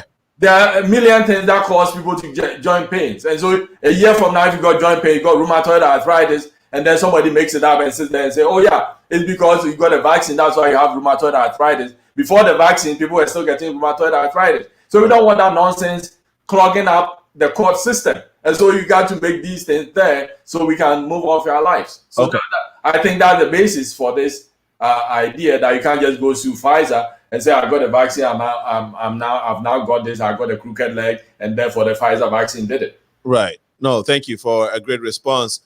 I think the line for Michelle dropped accidentally, and we will see if we can get her back in the studios. It's 3:45 p.m. CST. We're live in the studios here in Chicago. This is the Progressive Mind Show, where we build our community through dialogues such as these. The phone number is 815-277-5047. If you want to ask a question or a comment, please go ahead and call us. But most of you have put your questions and your comments on Facebook, and we really appreciate that. We are also live on our YouTube channel, The Progressive Mind Show. I think we have Michelle back in the studios. Michelle, everything all right? Okay. My head dropped on me. Yeah, there's too much heat in the studio, so it knocked your system out. No, but great convo so far. And I do have I don't know if there was something you wanted to respond to before your line dropped, but let me ask Dr. Brobeck this quick question. And then, has there been any drug vaccine interactions with COVID-19 vaccines and other medications taken by comorbid patients such as arthritis, diabetes, lupus, etc.? I wouldn't call it a drug interaction, but there are some medications that makes the vaccine ineffective, and it's because the medications. So let's say people who have lymphomas who are taking medications like rituximab. This is a medication used to treat a lot of diseases, including lymphomas. What the rituximab does is it depletes your body of what you call CD4 cells, which are called the immune helper cells. So if you've got a lymphoma and you're on treatment and you're getting these vaccinations, usually you're getting those medications. Usually people get it every 6 months. And we advise people not to take the vaccine with the rituximab. So if you're getting every 6 months, then if you, for instance, you're going to get a Pfizer vaccine, you want to take it 5 months after you're taking your last shot, so you can finish the vaccination before you go for your second shot. Okay. So the medication would have worn out, because the point is you need the immune helper cells to help the immune system develop the response to the vaccine. But if you're taking a medication that depletes your immune system of the helper cells, then the vaccine will not work. Thank you so much, Doctor. Sorry, I'm tempted to call Dr. Michelle, but yeah, she's a doctor in her own right. Michelle, there was a question that I asked WAHAB earlier with regards to a law that has been passed not to sue the manufacturers of the vaccine, and he gave a brilliant response that I don't know if you want to. It will be unfair for you not to respond, because I mean we try to make it even, And so what was his response? I would have loved to hear that. He gave the Good Samaritan response type of analogy where if you were hurting by the street and I come to try to help you, and by me helping you, I accidentally, I mean innocuously, hurt you or further inflict on your wounds or your injury, you should not be able to sue me because I came as a good Samaritan to kind of help you. And that is the analogy. Dr. WAHAB, if I'm not correct, please take 30 seconds to emphasize. Yeah, you're basically there. But yeah, no, so what I was saying was that I'm not a lawyer, so I mean I don't give legal advice per se, but there is something called the Good Samaritan law. Mm-hmm. So if you were choking, you walk into a restaurant, somebody is sitting there choking on a piece of meat, mm-hmm. and you know about Heimlich maneuver, and you go help them, squeeze them, and get the meat out of their breathing tube. And by so doing, they sustain a rib fracture. They can't just stand around and say, you just saved my life, but now you've broken my rib, so you should go to jail for that. That's right. Not an assault. You can't go sue the person for assaulting you and breaking your rib because the person just saved your life. And then you called it, there's a medical term that you called it. You said in medicine, there's a law in medicine. That's the Good Samaritan law. The Good Samaritan law. Okay, quickly, your response, Michelle, quickly, please. So I take it you're saying the Good Samaritan law doesn't apply to the vaccine companies? Is that what you're suggesting? No, what I say is it applies because I mean we are in a yes, it applies to the Good Samaritan. We are in a dire situation here, and then Pfizer sits down, comes up with a vaccine that is 5% effective in saving people's lives. Yeah, and then somebody gets up 6 months from now and say, "Oh yeah, my toe hurts," and I think it's the vaccine that caused it. So Pfizer should come to court and respond to it. They shouldn't be going there. Okay. I wonder what the world would be like if every profession was able to hide behind that law. I wonder what the world would be like. Okay. I'm sorry. Go ahead. No, I was going to say that would be that's a powerful enough response, unless you want to expand on that. Okay, I'll leave it alone. I'll leave it right there. No, every profession does. Every profession hides behind that law. I don't think that is true. No, because if in your profession, I mean, in your healthy coaching business, if you coach somebody and it didn't work, I mean, I heard you say, yeah, because they didn't follow the rules. Could those people just go to court and sue you and say, okay, I should stop eating gluten. I stop eating gluten. I don't use oil, and my foot still hurts. And so this woman has defrauded me, and I'm going to sue them. Well, one of the things that we have to do as health coaches is we have to do a disclaimer before we work with a customer to say that I'm not a medical doctor. I do not. No, but that's what I'm saying. The same Good Samaritan. Yeah. No, the point is I don't believe that it does. I think that is I think that the medical professionals have and the pharmaceutical industry has done a really good job of setting themselves up so that they are. That's not true. Doctors get sued all the time. Okay. I'm not talking specifically about COVID here. I'm talking, I mean, if you look at the millions of people who die at the hands of doctors every year, and do not get me wrong, doctors play a very important role. They have a very important role to play. I'm not in any way trying to disparage doctors, okay? When it comes to infectious disease, when it comes to trauma, when it comes to surgery when necessary, thank God for doctors. Thank God for you. But when it comes to certain things like non-communicable disease, I dare say that you guys are out of your league. And if you argue that I'm wrong with that, then how is it that under your care that non-communicable diseases have increased following your methodology? So if you guys were so right about what you were doing, we would not see increased disease. We would see diminished disease. But under your watch, we're seeing increased disease. Okay, let's go back to the immune. Thank you so much, Michelle, for a great point. I want us to go back to. But I think that's a misnomer. It's not under anybody's watch. This is a free country. If somebody wants to eat extra large burger, the medical profession. If somebody wants to eat an extra large burger, Michelle, the medical market is not a free market in the United States. It is not. No, I'm talking about the nutrition stuff you keep bringing up. If somebody wants to eat extra fries, the doctor can say whatever he wants, or somebody wants to drink till they fall down. You can impose your will or your knowledge on somebody. You can only tell them, yeah, But this is drinking alcohol is bad. exactly what. Wahab, Dr. Wahab, finish your point. Dr. Wahab, finish your point. Yeah, no, I was saying you cannot. It's not on a doctor's watch that people are drinking more or people are getting more diabetes. I did. But most people who have diabetes don't even see a doctor. Okay. They don't know they have diabetes until their foot gets rotten and they start falling apart before they see a doctor.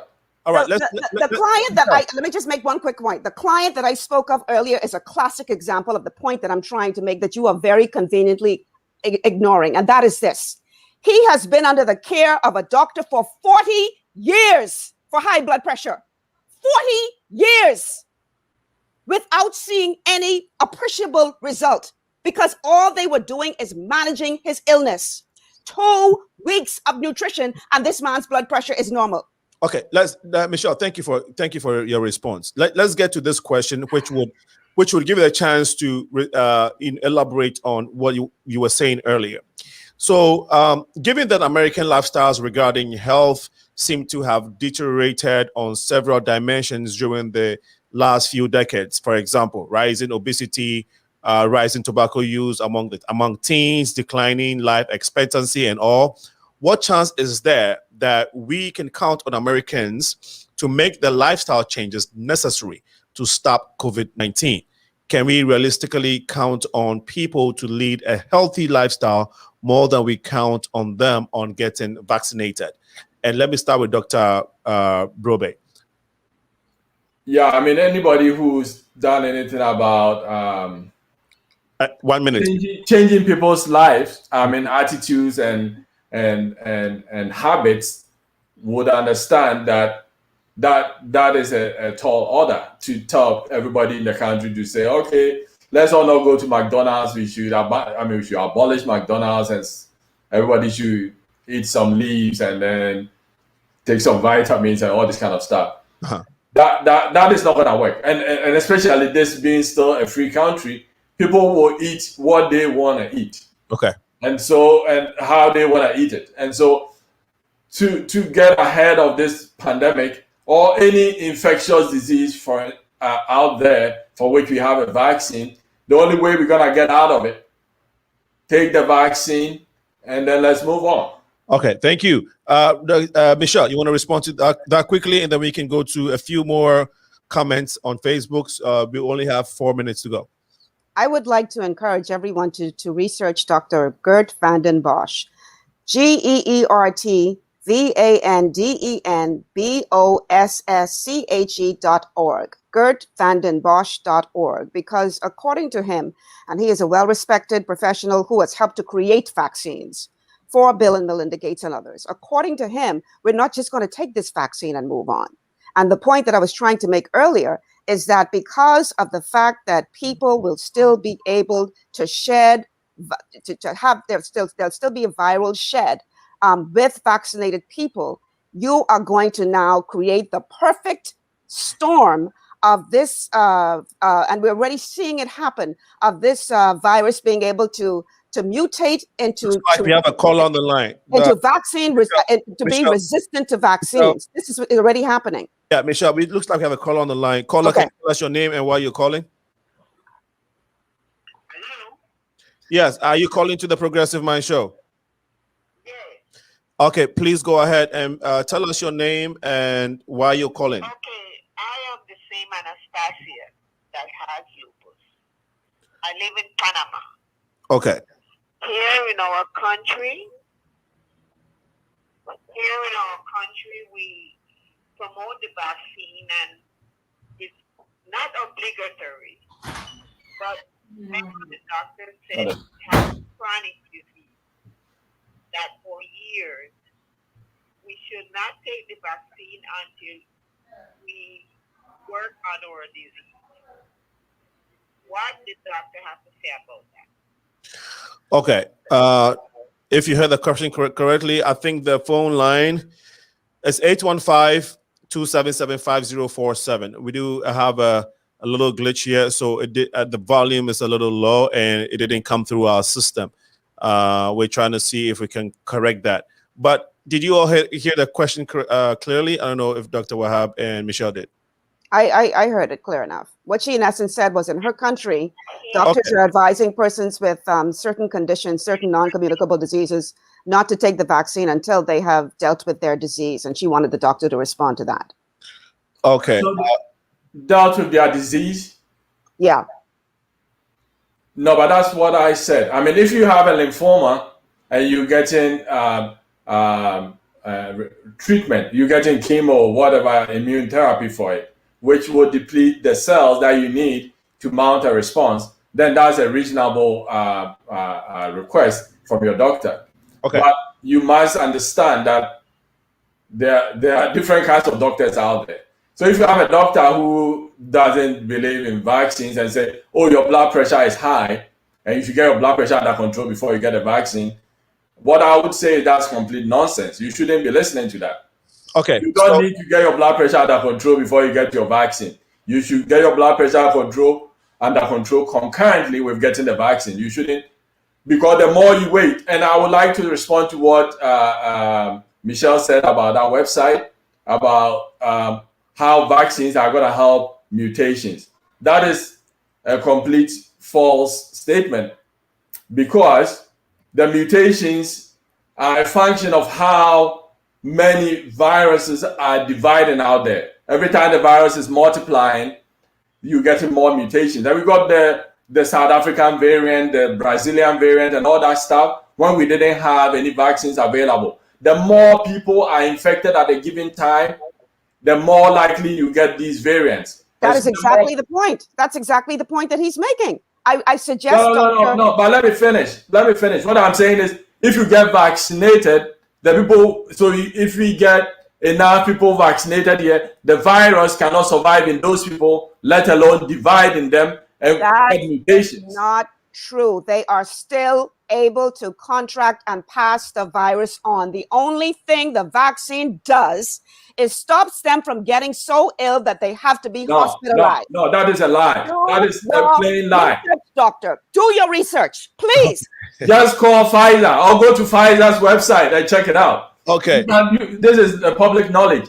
All that it does is not to prevent you from getting sick. Okay? It prevents you from getting sick. And for those who get sick, don't get sick enough to go to the hospital. Do your research. Doctor. Okay.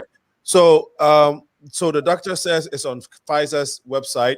You can go there, check it out. Yes, I wish we can do that now. You have to understand that Pfizer is not the only vaccine that is being administered here. It's not the only one. Johnson & Johnson. You have Johnson & Johnson. You have Moderna. You have, in my country, AstraZeneca.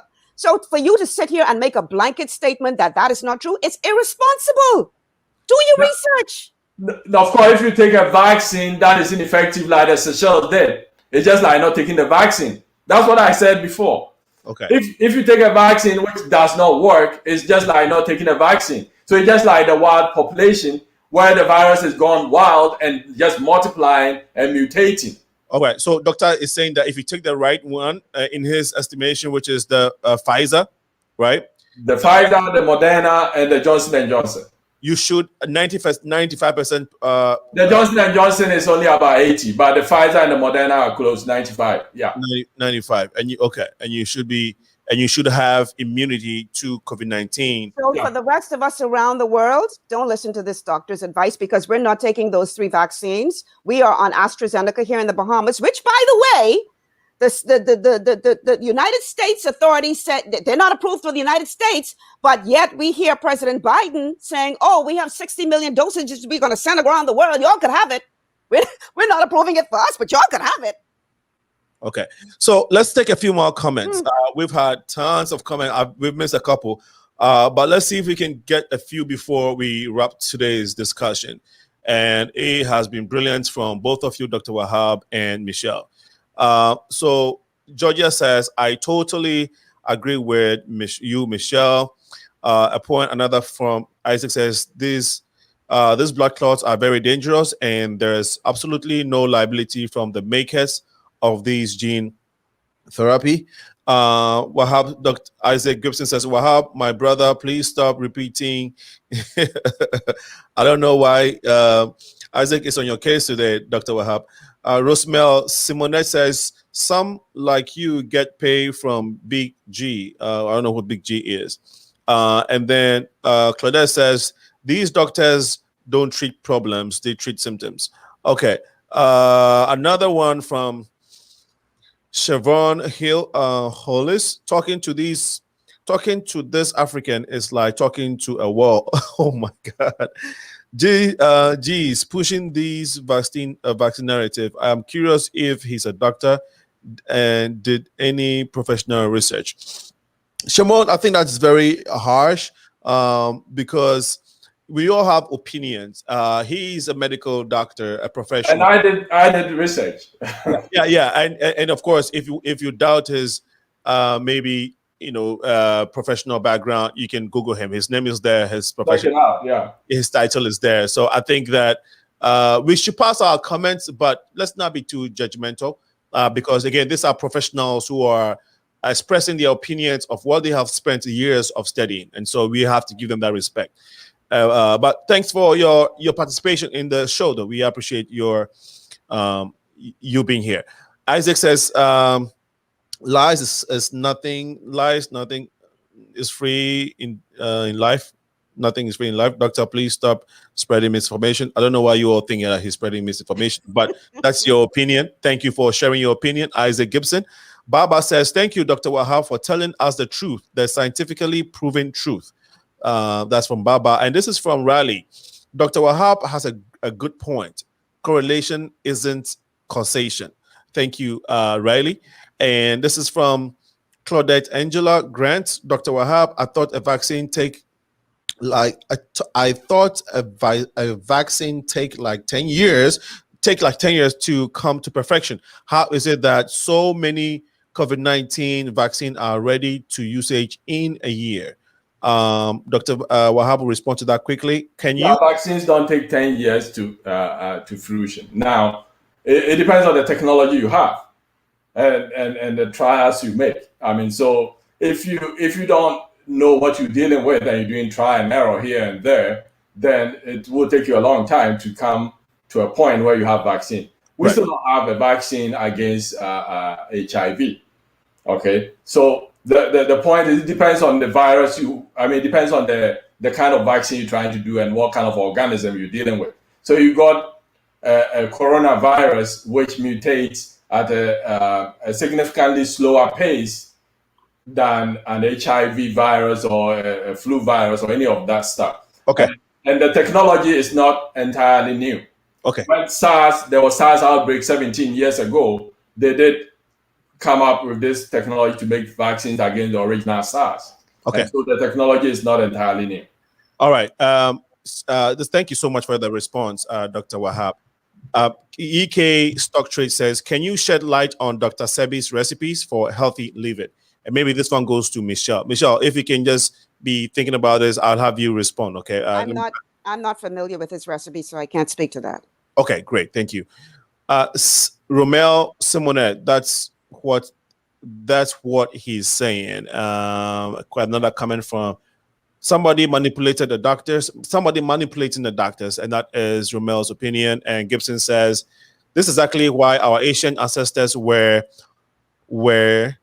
to survive without so-called doctors. They didn't have crooked doctors lying to them. Can I respond to that? Yes. Yeah, so our ancient ancestors, they were the one who taught Edward Jenner how to do the smallpox vaccine. Actually, if you can check it out.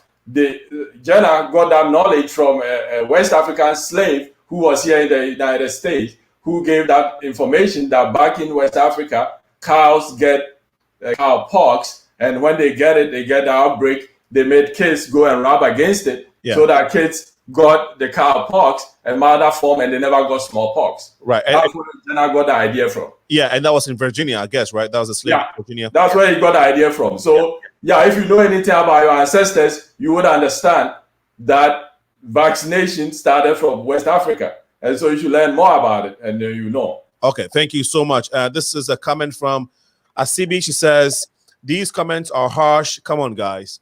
And thank you, Asibi, for chiming in and for being the referee here. Thank you for being the referee. Okay. Isaac says poor countries don't have Pfizer vaccines. This doctor should be wow. This Isaac is on your case today, Dr. Wahab. Oh, he can say, oh, I can take it. I mean, I'm Yeah. a big man. Okay. Thank you. Baba Grant says if doctor But, I mean, of course, he's misguided. Okay, thank you for your thank Baba for this comment. She says, if doctors are trained to treat problems, we are in a pandemic now. Let's allow them to treat COVID because it's a problem. That is the only way we can get over it soon. Michelle, this is from Johnny Woods. Is Michelle against the vaccine? And I like to read Isaac's point because they are pungent. He says, Doctor Smallpox vaccine work. My apologies for the harsh comments. Thank you, Isaac. Thank you so much for bringing it down a notch down.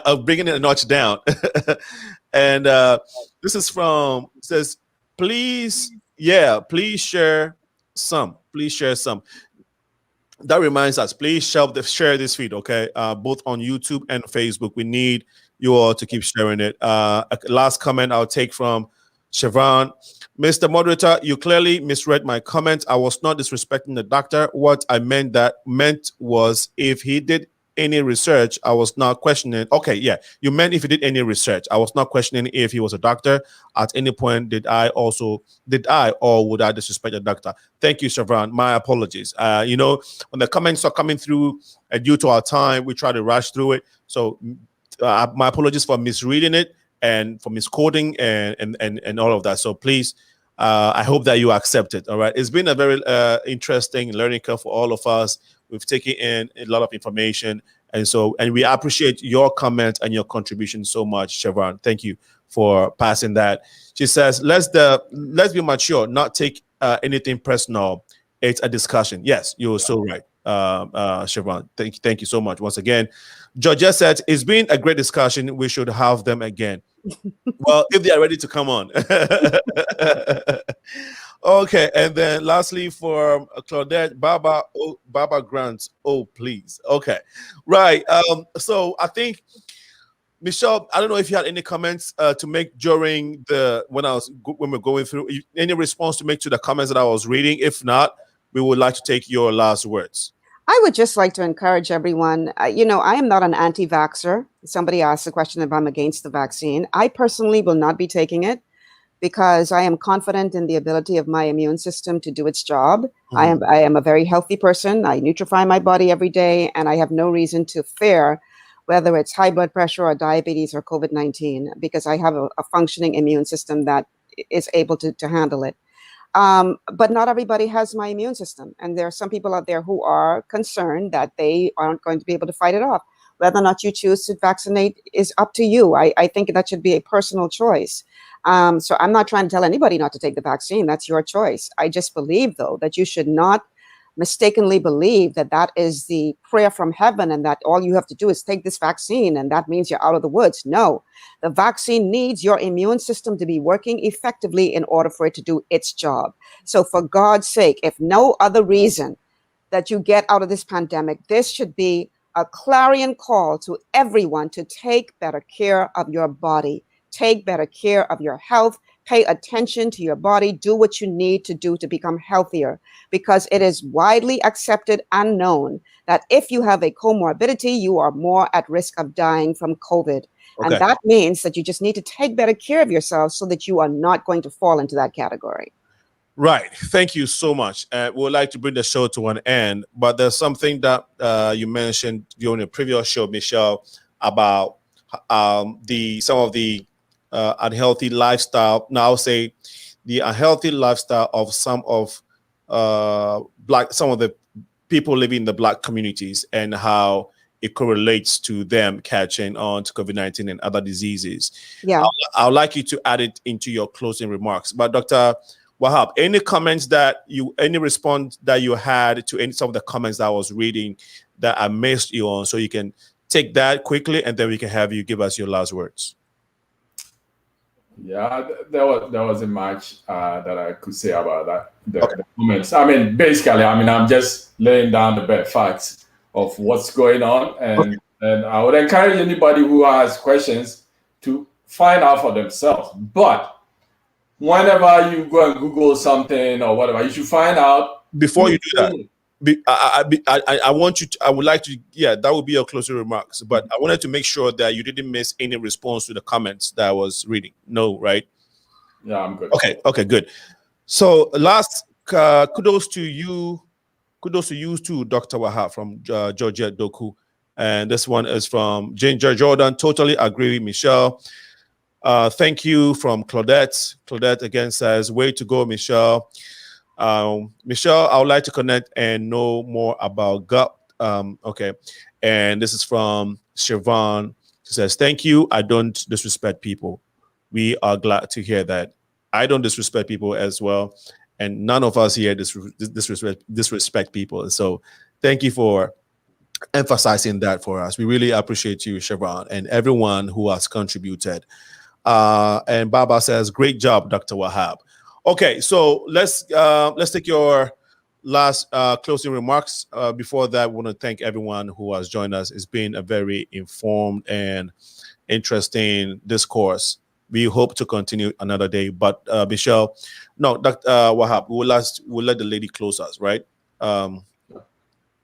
Michelle, would you like to close us, or because the ladies first? So you can let the doctor go first. I will be very brief in my closing remarks, so you can let the doctor go first. Okay, because I was confused, with the ladies first situation, All right, Dr. Wahab, please. Yeah, all I would say is there's light at the end of the tunnel. Everybody should get the COVID shots if they are made available to you. Now, I'm all for healthy living, but right now what is most important is to get vaccinated and not experiment with getting COVID, because it could be deadly. Thank you so much. And there was a point that you're making about looking up for research, like researching something on the internet. If you don't understand something, looking it up. You were making that earlier, and I wanted you to add it. Yeah, I mean, there are a lot of people writing things and saying things on the internet, on the news, and everywhere. So for each fact, you will get 5 different viewpoints from different people.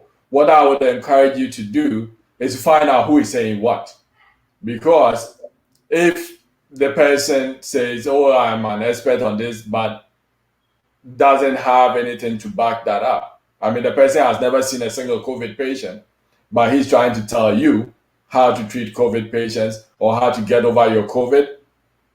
It's time not to listen to that person. Go to the expert. There are experts out there, and they can give you better information. Don't think that because it's on the internet, it's correct information. Great. Michelle, I don't know if I missed this in your earlier submission, but to the point he made, have you had some COVID-19 patients? I have.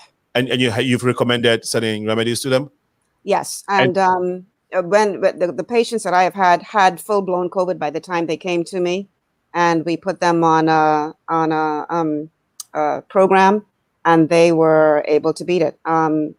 I'm not saying that they would not have been able to beat it without the program, but they were doing pretty bad when they finally came to me and decided to give what we were offering a try, and it definitely decreased their symptoms, and they were able to get over it. Great. So yes, I have dealt with COVID patients, yes. So you say your success rate is between 90, 95, 80? I've never had anybody that I've dealt with that has died from COVID. So 100% success rate. Okay, so to speak. All right, your closing remarks, and let's connect your previous statement, the statement on the previous show regarding Black people, healthy living and all that. Right. There was some question about why Black people were succumbing to COVID more. Did it have anything to do with our race? And my point was, it has nothing to do with our race. It has to do with our culture. Okay. The fact that we eat the way we eat and are damaging our bodies. And this is one of the reasons why we have such high levels of non-communicable disease in our communities, because we have worked for it. We have worked to become as sick as we are. So it's a matter of us taking the necessary steps to become healthier. And I am not saying that, the doctor's point is, oh, we're in the middle of a pandemic, so, that's a waste of time. I don't think it's a waste of time. I think if you decide to take the vaccine, just know that you have to equally pay attention to improving your overall health. And that can be done through therapeutic nutrition. One thing that the doctor said that I want to agree with, and that is you should vet your sources, fact check everything that you see out there, because there is a lot of misinformation out there. But there are experts out there who are sounding the alarm. And once again, I want to make reference to the website of Dr. Gert van den Bosch. And again, you can find his website at GERTVANDENBOSSCHE.org. GertVandenBosch.org. I would like to encourage you all, including you, doctor, to go and check out his website and his credentials and see what it is that he has to say. And you may be surprised that much of what he predicted is already starting to happen. And I'm just very concerned that if we continue to go down this path that we have taken and ignoring people like him, who he's a very credible expert in the field, we are going to be in for a very rough road ahead. That is my concern. I just want to encourage everyone, take better care of your bodies with or without the vaccine. That is extremely important. Wow. Thank you so much again for this great response. So thanks to Michelle and Dr. Wahab. I think we're getting feedback. Just bear with me. Okay, this is from Emmanuel Abeku. Asel says thanks to Michelle and Dr. Wahab. Another one from Anastasia. Thank you for holding forth each one opinion. Anastasia will take your decision. Okay, I think I missed that one. And this is from Claudette. Thanks, host Alinco. You've done a great job. Thank you for chiming in and doing a great job by being parts of a conversation to make our community a better place. And Georgette Doku says, Alinco, thanks to so much these very educations. Kudos to you too. Thank you so much, Georgette. I appreciate the kudos and thank you again for being part of it. Kwesi Asari, awesome discussion, guys. Kwesi, thank you. I think he's watching all the way from China. And Baba says, Alinco, as always, great show. Thank you. Well, thank you, Baba, for always being supportive and for all the great job that you do. And to everyone that has been on the show, there are some that didn't pass comments, and I know you're watching, but this is something we're working towards. We do have a glitch that we do have a hump. Okay, it's not COVID-19 hump. This is a technical hump that we're trying to get over. We are not able to see folks who do not comment. And so I may miss some of you who were watching. Selassie, I know Selassie, you were watching, but I can't see you. And the other folks that are watching the show that I couldn't see you because you didn't comment. For some reason, it's not giving them access to do that. We are working on it. And so I just wanted to put that out there. So if I didn't mention your name, it's not intentional. I really appreciate you for joining in. And I hope you shared it because this is good information for all of us to take in and work with. On that note, I would like to thank you all again. Thank my guest, Dr. Rob Brobeck, who is an internal medicine practitioner and also an internal medicine and infectious disease medical doctor.